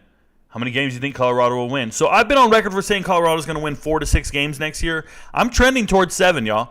I'm looking at the team and I'm like, man, I think they could beat Arizona. Now, I don't want to go crazy, but 4 to, and I know it's a huge range. It's a huge difference, 4 to 7. But initially, knee-jerk reaction was 4, and now I'm like 4 to 6. But man, wouldn't it be nice to go to 7? I'm with you there. Cover 2, wide field. I don't know what we're talking about right now. Just coverage. Good stuff. Rico never thought about ESPN and SEC deal like that. Oh, Tom Rose. I'm all over that. So shout out to me. Thoughts on Antoine Powell-Ryland, transfer to Florida. You know, if you guys got more questions, throw them in the chat before we catch up, because then I'll go on to what I was going to do today. But I don't mind. You guys are all part of the show. Thanks for being here. So, yeah, Antoine Powell-Ryland coming into Florida. Hey, think he's going to start. Clear and to the point. I think he's going to start. They need help in the secondary, and I think they found themselves a starter in the transfer portal. So shout out to them. Get them on the field and let them do things. Very informative. Thank you very much, Big LT. I got you. So Pac-12, no media contract. Yeah, no updated media contract right now. I'm forgetting the president of Pac-12. I'm sorry, the commissioner of the conference that made the terrible decision to show Pac-12 games at 9 p.m. Eastern. Start games at, 8 p.m. Pacific time. Bananas. This is the same dude who put them on Versus. You guys remember Versus? Come on, bro. We can't be putting people on Versus. And shout out to Bally Sports for filing for bankruptcy. I don't know how that's going to work out either. They file for bankruptcy. It is what it is. Yeah, Pac-12 still trying to get a contract. It is what it is. Rico, can we go over week 0 in college football? I would like to get your opinions on the games. Don Player, let's go, man. Nobody knows about this. Week 0, nobody talks about. Let's go college football schedule 2023. We'll pull up ESPN. And if you guys don't know, week 0 is right here. Week 0 is the week before the actual week. So if you guys don't know, open week is the 31st, the 1st, the 2nd, and the 3rd and 4th. It goes all the way to Monday Night Football. So these are all the first week's games, but there's this week 0 here before it all. There used to be this thing where if you played in week 0 and you played Hawaii, you got to play an extra game because you traveled out of the country, out of the continental U.S. So look at these games here. So first we have Hawaii going to Vanderbilt. So Hawaii, coached by Timmy Chang. I'm huge on Hawaii. I want to see him do well. They're not going to be able to handle Vanderbilt. It is what it is. That's Clark Lee's new team. He's the former defensive coordinator from Notre Dame. And he's now the head coach of Vanderbilt. So he's cooking. We'll see what happens. San Jose State going to USC. San Jose State had a good year 3 years ago. What was it, the COVID year they had a good year? And USC is going to smash them. It is what it is. Navy, new coach, not good. Notre Dame's not good either, but it is what it is. I keep saying it is what it is because all of it is what it is. UMass, New Mexico State. So UMass, transfer portal class, freaking out of this world. Head coach by Don Brown, former defensive coordinator at Michigan, former defensive coordinator at Arizona, and now he's the head coach at UMass. He was the head coach last year. It's called the Doctor of the Blitz. He's an older guy. He's been doing this for a long time. He just dials up blitzes all day long. So if you saw UMass's transfer portal class, it's huge, and a ton of Arizona players. Like a ton. And they're all reserve defensive players. These are guys that he recruited to go to Arizona. They want to go be with their coach. They love the man. He's very endearing. He's the guy you want. But when you start looking at, I went to Arizona by accident. Go to UMass, Independent, Massachusetts, Amherst. Transfers coming in. And when you see UMass's transfer portal class, it's huge, bruh. But if you go over here, pause. If you look right here where they're coming from, this is Arizona down here. This shit says Arizona. That's 2. That's 3. Plus Ortiz coming from Minnesota. So the Power 5 schools. 1, 2, 3, 4, 5, 6, 7, 8, 9, 10 Power 5 school transfers to UMass. It's a team where they win 1 game last year. They won 1 game. Was it an FCS game? Who was it? Right? Let me just see this real quick. UMass schedule. They got Auburn week 2. Who did UMass beat last year? Their 1 win, Stony Brook, 20-3. How is this team beat nobody? Now they were really shutting down A&M. They lost to A&M 20-3. It was close at halftime. They shut down A&M. They got great defense. I'm so curious to see what they do next season. So that first game in week 0 means a lot to me against New Mexico State. New Mexico State won a bowl game. Jerry Kill's their head coach. They got a great transfer portal class as well. So it's the battle of 2 transfer portal classes that I care about. UMass having to travel all the way to Las Cruces, New Mexico. They beat Stony Brook, whatever. So it is what it is. But I like New Mexico State in that game. I really do. Ohio at San Diego State. Give me Ohio. Ohio won 10 games last year. Their quarterback is the truth. Rourke is a good quarterback. Go watch Ohio tape. Ohio's got a good quarterback. San Diego State lost a ton of marquee players to the transfer portal, like real studs. So it's unfortunate. Then you got UTEP at Jacksonville State. Jacksonville State moving up to the FBS, going to be a part of Conference USA. UTEP struggles. They're going to be in Alabama. You guys know who the head coach of Jacksonville State is? You know who the head coach of Jacksonville State is? Rich Rodriguez. Rich Rodriguez is head coach of Jacksonville State. True story. Nuts. He's back.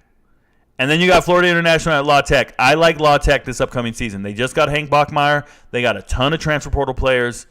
And FIU lost all their good players. Their leading receiver, Chambers, he just went to Maryland. Their leading tight end, Rivaldo Fairweather, he just went to Auburn. Florida, their linebacker, Gavin Bernadelle, went to Stanford. Like, FIU lost a ton of good players. I like La Tech. So, for me, those are all my picks in week 0. How about that? Ohio's good in the MAC. Yeah, Ohio's real in the MAC, bro. So, shout out to you for knowing about zero. Thanks for the information. Yep. What do you think about offensive tackle Caleb Johnson out of Notre Dame and Deshaun Woods out of Wyoming? Trevor Branch.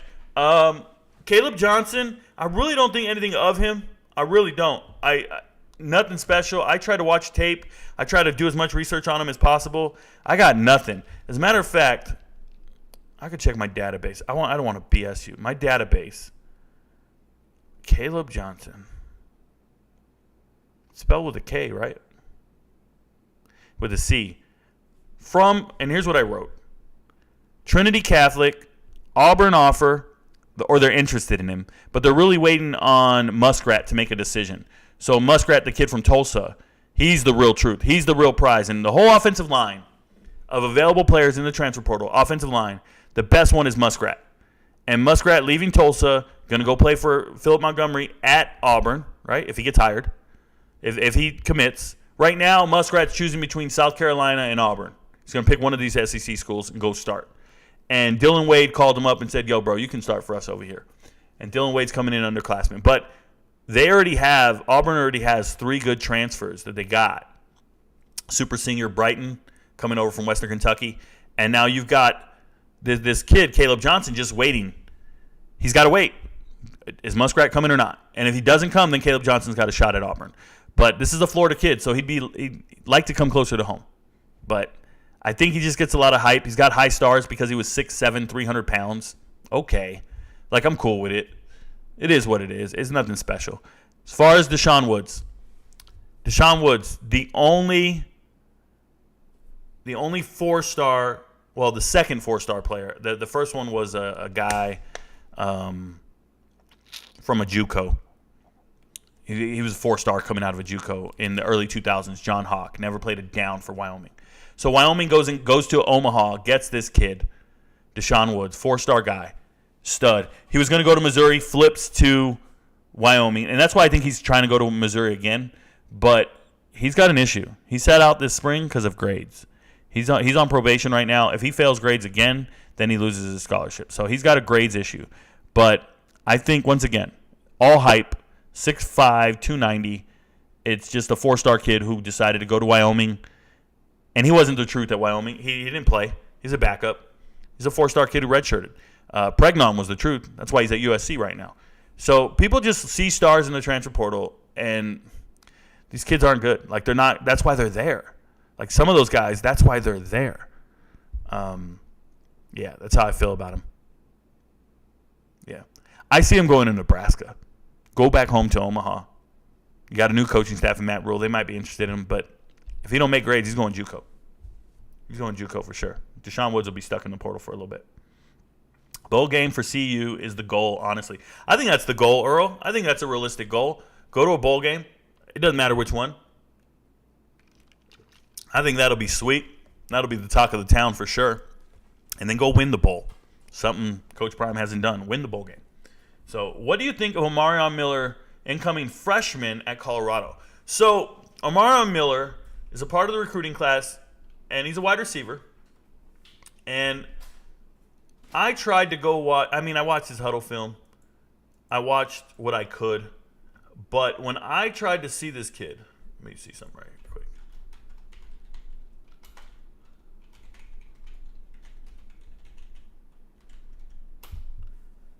Let me show you something. When I went to go watch him, and I went to go look up for North Caddo, or whatever they say. When I went to go look at him, I saw a bunch of guys on the field that'll never be playing on Saturday. So I know everybody tells me about these Louisiana kids. And I think he was supposed to go to Nebraska. He's going to go there because Mickey Joseph, right? Mickey Joseph was the pipeline to get kids to Nebraska from Louisiana. And Mickey Joseph gets arrested. Charges are dropped. Mickey's good. But Mickey Joseph, if you guys don't know, that's the wide receiver coach that got Jamar Chase, Justin Jefferson, and a slew of other guys to Louisiana. And then he went and got hired at Nebraska. He got DeColdis to come over. He got Trey Palmer to come over. He's a great recruiter. And he was going to get Omar. And then Miller flips, and he goes to Colorado. I think he's a good receiver. It's a recruit, man. He's never played at the collegiate level. That's how I feel about recruits. When I see them on tape, they're just, yeah, you're the best kid at your school. Got it. I can't make an assessment until I see you. I can, but it's not the same. Michigan Wolverines are winning the Natty. All right, Elric. Well, they can win their conference and not go to the playoffs. Remember that. That happens. Ask Clemson. So they better hope they win their conference and that other conference champions aren't as good. How about that? Ohio's good in the MAC. Yep. Coach Prime tried to get a game for week 0. You know, some people do. They're usually planned out years in advance. Facts. Thank you, Rico. How do you know about players' grades? Jaylon Williams. How do I know about players' grades? Sometimes it's in stories. Sometimes it's written and published. What you have to do if you want to learn about players' grades, because it's not ever going to be out there for the world to know, you can't be lazy. You got to do the legwork. A lot of the research I do is searching online. A lot of it is watching interviews with coaches. So let's say there's a 2-hour press conference interview with a coach after a spring game. I'm going to sit there and watch the 2 hours of coach interview. I put in the work, and you'll hear the coach say it. So I actually got that from the coach's mouth about player issues with Deshaun Woods. So that's how that went. What are my thoughts on Nevada's transfer portal activity? Seems like they're always landing kids from big schools. So Owen Gratis, Nevada is, well, they just hired Ken Wilson. The head coach is Ken Wilson, former linebackers coach at Oregon, and he knows exactly what to do. He got a ton of great players. It's Reno, Nevada, bruh. Like, that's where the bunny ranch is. That's where legal prostitution is. It's not hard to get kids to come to Reno, Nevada, the biggest little city in the world. But Ken Wilson's a good coach, linebackers coach. That's why he got so many Oregon kids coming in. It's a good pipeline. Hopefully he knows how to win. Hopefully he knows how to do the rest. But Nevada looks improved. Looks like they're going to be good next year. I shouldn't say good. They're going to be better than they were. That's how it looks. There's no other way to put it. So shout out to them. Yeah, that's about it. Yeah, I like Nevada. I like what their transfer portal class is. It's huge. It's good. What are your current thoughts on Cormani McLean and Travis Hunter? Are they the real deal? Yeah, that's absurd. They're five-star recruits. Yeah, they're the real deal. Whatever the real deal is, they are the deal. They are the real deal. All right, we're all caught up in chat, so here's what I'm going to do now. Shout out to you guys. We've been talking for 2 hours. We never even got to what I wanted to do, which was pull up the transfer portal and see what's cracking. So let's see. I'm refreshing it for today. Let's see what's in here. The first thing for today, E.J. Jackson has committed to App State. Marshall's E.J. Jackson. So let me tell you about him. And this is just going off the cuff, y'all. You guys can see this is the real deal. I don't have anything created. I don't know who's going to show up. This is one of my many talents is I can literally talk about everyone. And that's what we're going to do. But just give me a second. I'm trying to fix my my window. I don't know how to, there we go. So, E.J. Jackson, he's a 2-year starter at Marshall. He's been starting for 2 years. But this is a guy who doesn't have a pass. He might have one pass breakup in 2 years. Like, he never gets to the ball. Ever. I want to pull something up over here. I don't have any notes on him. But I'm just telling you. Maybe 1 or 2 pass breakups his whole career. Let's pull him up. Where's this at? I'm right here. I don't want to. Let me do this.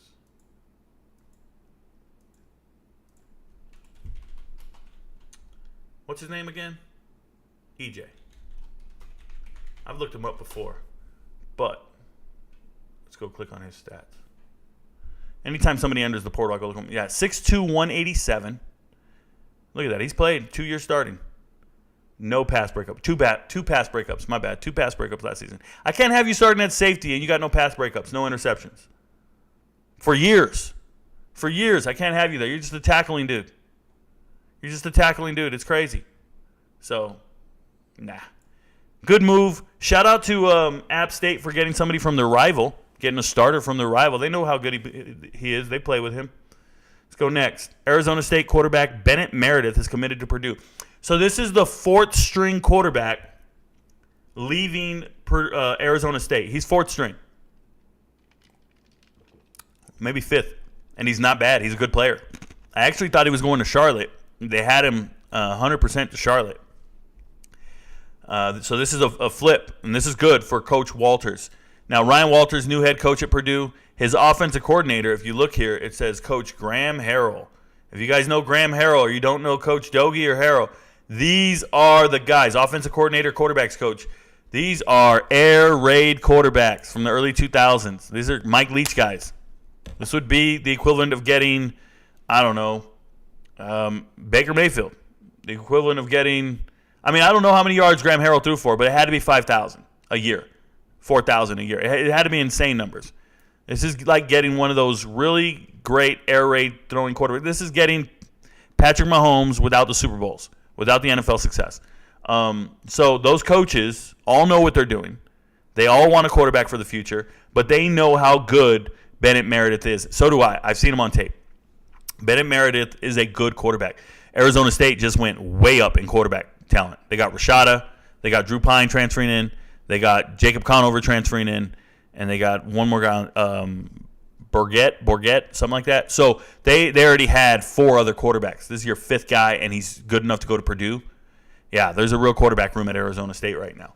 So shout out to everybody who wants to be there. Kenny Dillingham, offense coordinator, I guess mini genius, young guy, and quarterbacks want to play for him. So shout out to Purdue for getting a quarterback. That's good.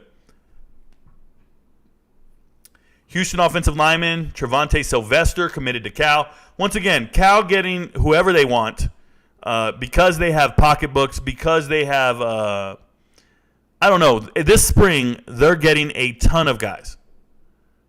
And here you go. Here they just get a backup. I guess he was a backup. He was offensive tackle. He didn't start this year. He didn't play for Houston. I know that. He wasn't on the starting lineup. Who's their tackle? They got a guy 2-time All-Conference. But I know that he did play plays, like Sylvester played. He just wasn't a starter. So he's a known commodity. He gave up no sacks. I checked his PFF once when he jumped into the portal. I checked his PFF. Gave up no sacks. He did well. Played over 100 snaps. But he wasn't a starting tackle. You know what I'm saying? He backed up Patrick Paul was the starting tackle for Houston. 2-time All-Conference, Patrick Paul. So shout out to him. It is what it is. Next guy, Liberty transfer offensive lineman Reggie Young II. I already talked about Reggie. If you want to know what I said about him, check this. Go back in the live stream to the beginning. I already talked about Micah Pittman. And Traquan Fagans going to USC. Hey, man, Alabama. He's good in press coverage. I talked about him last night on my TikTok. Committed to USC. And just shout out to myself here. If you guys follow me on YouTube and you don't follow my TikTok, you're missing out. Because on TikTok, I give short updates all the time. I make these short videos and I go. And you guys can just watch them in 1, 2, or 3 minute increments and get so much information out of them. And I do about 10 of those a day. So you are missing my updates on each individual player. When I come into chat and I see you guys asking me a question, I probably already answered it on TikTok. Just so you know. Shout out to me. Go follow me on TikTok. Over 52,000 followers over there. 2 to 3 million views a week. We're going to do it big everywhere we go. Shout out to you guys for being here. I appreciate you.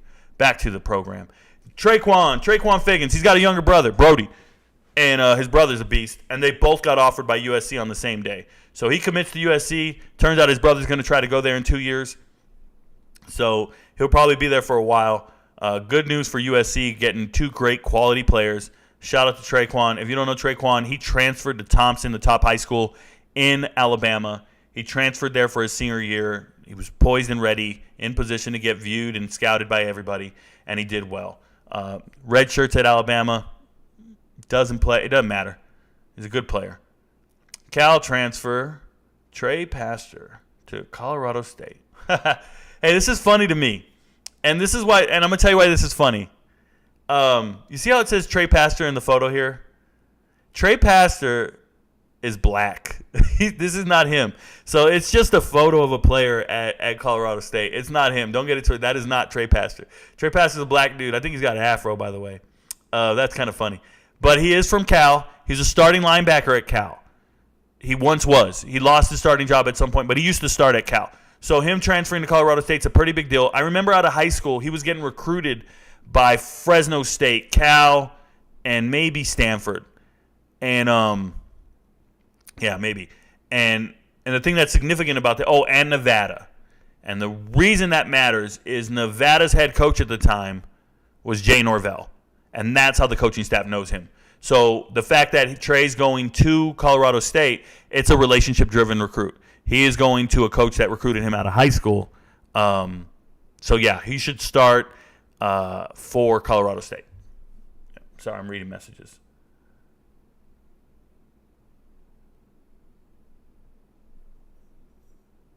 I talked about this on TikTok as well. Jalen Henderson committed to Texas A&M. I don't get this move at all. He's a quarterback from Fresno State. He was third string at Fresno State in the spring. He wasn't going to be the starter or the backup. Shout out to Woods and Mikey Keene. But Jalen Henderson, being a dual-threat quarterback, they're saying, hey, man, Petrino wants him. Petrino thinks he can coach him and make him great. Cool, man. But they got Connor Wegman. Connor Wegman's a damn freshman. Connor Wegman's the same class as you, bro. What are you doing? He's a sophomore next year? What are you doing? So this move doesn't make sense to me. Jalen Henderson out of high school was offered by, like, Columbia or Harvard. He was a super high academic guy. So maybe it's degree driven. Maybe he wants to be a part of that university. Just doesn't make sense to me.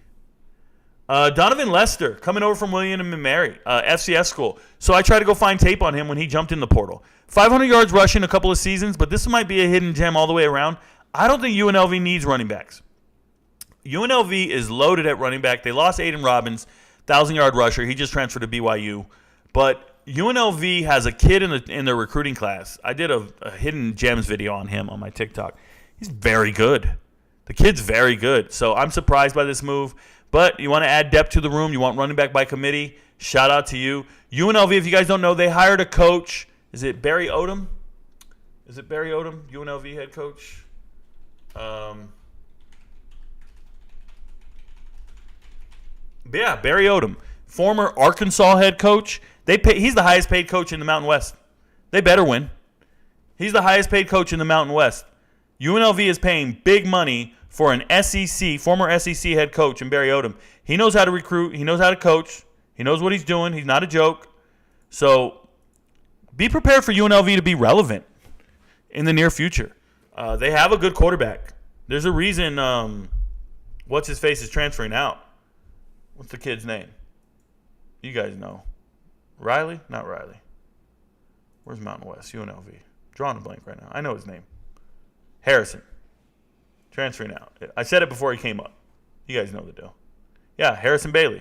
There's a reason Harrison Bailey's transferring out. He can't start. They got a good team. All these guys are leaving. This is an upgrade in talent is what it is. And then when you see their transfers coming in, now, careful. Gary Quarles already jumped back in the portal. I called this when it happened. He came and transferred in. I said, this guy shouldn't be here. He's not going to start. Vincent Davis is going to start. And the reason Vincent Davis is going to start is the new offensive coordinator for UNLV used to be the Pitt wide receivers coach. So Vincent Davis coming over from Pitt, known commodity. I was like, hey, this is going to work. So this kid's the truth. Yeah, they got Xavier Carter, edge rusher from LSU. You know, they got some players. UNLV's doing some things nobody's paying attention to. I am, because I follow everybody. So shout out to them for getting the William and Mary guy. Bowling Green transfer quarterback Owen Bainbridge has committed to Notre Dame College. That's not Notre Dame. When they say Notre Dame College, that's the Division II Notre Dame. Yeah, that's not it. They're like the hell are they? They're a penguin or some type of flying thing. I ain't messing with it. Nah, I ain't messing with it. I'll get back to the chat here in a second, guys. New Mexico State athlete Keegan Heckerman committed to UTEP. I just made a video on him on TikTok and YouTube. I made a video on him. I went to go watch his tape. Looks like Tim Tebow in his high school tape. It's a funny video. Please go give it a view. I posted it on both platforms. Made it this morning. It is what it is. Texas transfer linebacker Isaiah Nixon is committed to Sam Houston. Not true. He did not play at Texas. He played at Texas State. So this is a typo. Whoever did this doesn't know what they're doing. He played at Texas State. He didn't start. And he's transferring to Sam Houston State. His dad played at Sam Houston State. That's why he's saying legacy. His dad played there, so he's just following in his dad's footsteps. Quarterback Richard Torres is committed to UIW. That's the FCS level. That's Incarnate Word. And Incarnate Word, Nebraska quarterback transfer. So check this out. Richard Torres got hurt his senior year in high school. He didn't play. He's from San Antonio area. His high school's in San Antonio. So this makes sense. Incarnate Word's right there. But goes to Nebraska for 1 year. Doesn't work out and he leaves. Yeah, man. Shout out to Scott Frost for not knowing how to recruit. Because this was the only Texas signee for Nebraska in 2022. The recruiting class, all the players in 2022, none of them are from Texas. How the hell do you live in Nebraska, recruit for Nebraska, and only get one player from Texas? It's a landmine or a gold mine of talent. A landmine. It's a gold mine of talent, and you only sign one guy, a guy who missed his whole senior season? No, I don't think he starts this year at UIW. They just got Zach Calzada, the transfer from Auburn, who used to be the starting quarterback at A&M. He just transferred to UIW. I think he starts. I think this guy's got 2 more years starting after that. So it is what it is. Colorado DB Joshua Wiggins has committed to Liberty. There you go. We got a guy leaving Colorado going to Liberty. Hey, man, I'm going to tell you guys right now. Liberty was giving out offers to anyone. Liberty has scholarships available. I see offers for every single player in the transfer portal. It says, got an offer from Liberty. Offer from Liberty. They're just trying to fill their 85. Picking up Joshua Wiggins. Let's see what he had to say. Life is like a movie. I'm flipping through chapters. All right, bro. Somebody better tell him. Movies don't have chapters. Books do. Life is like a movie. I'm flipping through chapters. Somebody better tell this guy. Chapters. Holy shit. Wow. Texas A&M got a kicker. All right, we're all caught up. I talked about this man last night. We're all caught up. So that's what happened in the transfer portal today so far. And it's just like that, guys. I can just go down the list and just tell you about every single player, and we're popping. It is what it is. Hold on. Did I go down far enough?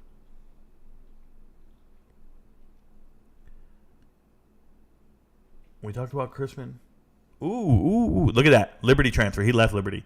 Casey Seegers has committed to Ohio. Yeah, that's where we're at. Seegers committed to Ohio. You know where Seegers?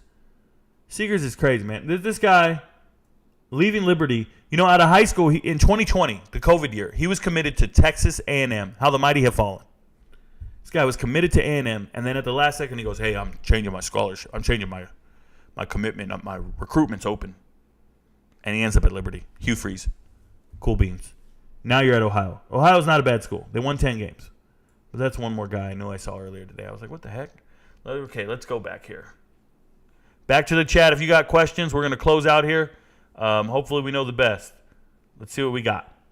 Questions are, why Coach Prime didn't land the number one offensive lineman out of Iowa? I think his name is Caden Proctor. Daddy Bryant. Caden Proctor was never considering Colorado. He was considering Iowa or Alabama. So he's either going to stay home or he was going to Alabama. It's pretty simple. You're not going to get every recruit out there, especially if you don't have a prolonged relationship with that player. So I'd assume Alabama's been recruiting Caden Proctor for at least 2 years. You're not going to just show up with 2 weeks to go and clean out your recruiting class and win out on some of these recruiting battles. It's not realistic. So when everybody said, Coach Prime got the job, he's going to get all these 5 stars. Yeah, in about 2 or 3 years. You have to start watering that grass. It'll grow later. You can't just sit there and assume you got what you got. No, it doesn't work that way. You're not going to go win all the 5 stars off the top of the rip. It doesn't happen. Flipping Cormani McClain, pretty rare. Flipping Travis Hunter, pretty rare. Consistently doing that, great. But to say, hey, why didn't he get the number one tackle? Why didn't he get the number one linebacker or the number one this? Stop. There are 132 other FBS programs recruiting just as hard, if not harder, at every single player, especially one in their backyard, one they've had come over for unofficial visits, official visits, camps. They've been to his high school. They know his coaches. They know his mom and dad. It's not even comparable. There's a lot with recruiting. There's layers to this. And you can't just show up and be like, I'll take that guy. I'll take that guy. No, you're not shopping a la carte. It's not how it works. Some people have been accounted for and have a connection to the program. So, Rico, what do you think of Jerkovic going to Pitt? Love Sosa, I think I already talked about it. He had to leave Boston College. It was a terrible offense. He needed opportunity to succeed. You don't win 3 games at Boston College and say, I want to stay here. Get the hell out. Go. You just lost your top receiver. Go find somewhere else to be a quarterback. I'm sure you'll be loved somewhere else. Be closer to home. Is Pine their quarterback number 1 at Arizona State? I believe he is. I believe Pine is. Shout out to Notre Dame for giving out 2 starting quarterbacks, 1 at Arizona State, 1 at Bama. What's your name on TikTok? The same name I have here, Ricoknows. Ricoknows. You are the man. Thank you so much, Kim. You are the woman. And, you just Google search Ricoknows and you'll be good to go. I believe Ricoknows. I believe it. You guys are hilarious. The fact that you know about everybody is wild, says Jalen Williams. You know what's even more wild? Is there are people out there. I had to block them. But there are guys on TikTok. There are people on YouTube who actually think I'm not real. They think I sit here and Google all this. They think I'm a Google guy. They think I do takes on my videos, go do research, come back and say something about a guy, and then do takes, and then go to and I invite them to the podcast. I invite them to watch the live stream and see me do it in real life. I really am like this. I'm built like this. I really know the players on teams, and I can just talk about any team. It don't matter. I don't just sit here and talk Power 5 football. I'm not going to talk about Georgia's depth chart at running back and quarterback and wide receiver. I'm not doing this. Let's dig a little. You want to talk to me about a guy? Let's go. You want to mention a name I don't know? Let's do it. It's not here to stump me, right? You don't want to stump the Swami, try to beat the guy. I remember there was that trivia show on ESPN where it was Stump the Schwam. I used to sit in my living room and play that damn trivia show. I'd be sitting there like, I can beat this dude. And every single time I was like, hey, I'll be better than everybody on this damn show. Yeah, there's guys like me out there, but I really know what's up. That's the reality of the situation. I'm glad you guys notice it. I'm glad you know. The fact that I know everybody is wild, not everybody, but I know of everybody to some extent. So, who's CU's best freshman wide receiver? We'll have to see, Solo. Seeing them on tape is different, right? I see a kid from Mater Dei. I see a kid from St. Thomas Aquinas, kid from Georgia, kid from Louisiana, another kid from Tennessee. I've looked at all their tape. I've evaluated them for what they are. And I just like to get familiar with their names, their high school, their height and weight, how they look on their huddle film. And so if I see their name again in the transfer portal or in the starting lineup or declaring for the draft, then I know how to intelligently talk about them. I do this process with every team, not just Colorado. So there's a lot to unwrap there. But, there's four-star guys, Hopkins and Miller. There's guys who are comparable and look the part, but you got to see them at practice. You got to see if they have that work ethic, that drive to develop and become better. If you ask me, the best freshman wide receiver at Colorado right now, Caleb Mathis. Preferred walk-on, Caleb Mathis. A&M came through with the bag again. It happens all the time, Trent. A&M will always come through with the bag. They have donors. They have this still. I just followed you on TikTok. Thank you very much. I appreciate you. What are your thoughts on Demi Sumo? I talked about it in another live stream and podcast. I don't want to keep rehashing it. I think he's a good running back. I think he's a starting caliber running back for Colorado. I think he's a good young talent. Needs more carries, needs more production, and needs more opportunities to carry the load. So I really like him. I never knew it was 2 Notre Dames. Yeah, I love your videos. Thank you, Cindy. I appreciate it, man. I love your support. Yes, there's 2 Notre Dames. It's Notre Dame College, and then there's just Notre Dame. So anytime you hear somebody say, oh, I'm committing to Notre Dame College, it's, what are they? The Blue Bombers, the Blue Penguins, it's blue something. Watch this. Notre Dame College. What's their mascot? Notre Dame College. The Falcons. The Blue Falcons. The Falcons. That's what it is. Trust me, bruh. Been down this path. Love your videos. Thank you. What do you think Colorado's record will be? I said anywhere from 6 to 7 wins. I'm hoping 4 to 7 wins is what I've been saying. Respectfully, the majority of those kids that were at Colorado before Coach Prime shouldn't have been on scholarship at a Power 5 level. Yeah, so when you lose on an average by 30 points per game, Jamel Joyner, 30 points per game, that's because the starters were pulled out of the game. It could have been worse. Should have lost by 50 points. But the teams are pulling out starters. So there's that. The other thing is a lot of those kids aren't getting Power 5 offers. They're in the transfer portal right now, and only about 6 or 7 have Power 5 offers. The rest are going FCS or Group of 5. So it's a correct assessment. But the reality is the coaching staff didn't belong at the Power 5 level. Carl Durrell and his coaching staff were the reason that team was 1-11, not the players. You cannot put all the onus on the players. Those coaches were terrible, and you got to get rid of both. You just have to. What do you think about Bobby Taylor out of A&M and Elijah Brown out of Alabama? So Trevor Branch, I'm assuming, Trevor Bach or whatever your name is there, I'm assuming you're just going to the recruiting websites and just looking for the top-rated players in the portal, and that's why you're being misguided. These are not good players. Bobby Taylor, he's a good player, but Bobby Taylor's not in the transfer portal. Bobby Taylor is back at Texas A&M. He withdrew his name. He got back his scholarship. A&M told him they weren't going to renew it, and then they got him back. Elijah Brown, not a good player. I mean, he's back in Ohio. He's skinny. He's undersized and receiving tight end, and I wonder where he goes. I'm sure he'll be great at another school. He'll get another offer, but it is what it is. Thoughts on Oregon? Oregon's got to beat Oregon State. If you guys didn't watch the game against Oregon State, it's the second half. Oregon's winning the game, and Oregon State does not throw the ball to come back. Oregon State wins that game without throwing a single pass. What? This really happened. So I need you guys to just be aware of where Oregon's at. They're recruiting great. Dan Lanning's doing his thing. I hear about all the hype and all the greatness, but what's really going on? What is it? He really does know everything. Shout out to you. I know everything. You're not even just, and it's not just sports, guys. I read a lot of trivia. I do a lot of other things. It's amazing how you retain information. Thank you very much. Are you in 2 different lives? No, I'm not in 2 different lives. I'm not doing live stream on TikTok. I'm not. I would, but I don't want to get the mix up. I'm good for now. So it is what it is. Yeah, Solo, it's one of my great traits, retaining information. So, hey, guys, I just want to say again, thank you guys for being here to see what's trending in the transfer portal, to talk about Colorado and answering all your questions. It means a lot to me that we can sit down, have this conversation, and, grow together, get to know each other better. And I really believe we're on to something. So I look forward to seeing you guys every day. It was a great conversation today. I know it went a little long, but it doesn't bother me at all. So shout out to all of you. Keep doing what you do. And don't forget, not everybody knows, but Rico knows.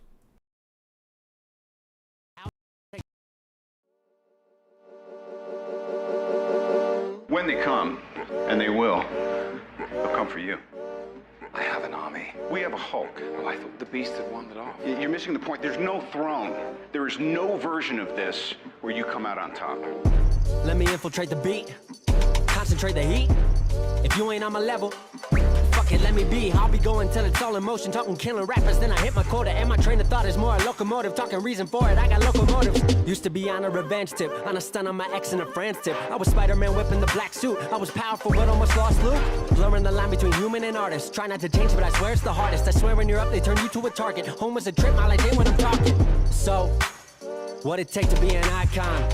All in your desktop, so I just might already be one. My me with the label, it feels on the table one sign, but I'm down for a free lunch. Just speaking my heat-seeking missiles of hits, but other than me, I see no heat exists. Yo, gassed up, I'm about to go green, go green, go green. Hulk smash if she know me, know me, know me.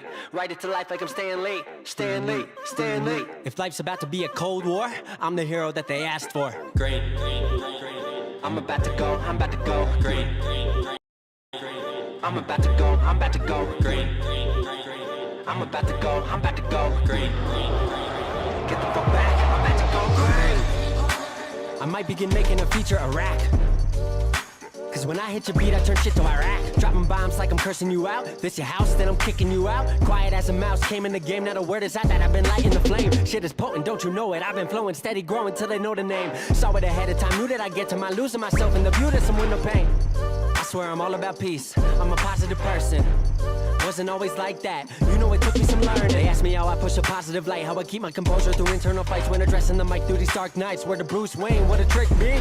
Here's some truth that I'll let free, Bruce Banner of rap if you ask me. When my will to win and the track meet, the secret is I'm always angry. Yo, gassed up, I'm about to go green, go green, go green. Hulk smash if she know me, know me, know me. Write it to life like I'm Stan Lee, Stan Lee, Stan Lee. If life's about to be a Cold War, I'm the hero that they asked for. Green, I'm about to go green. I'm about to go green. I'm about to go green.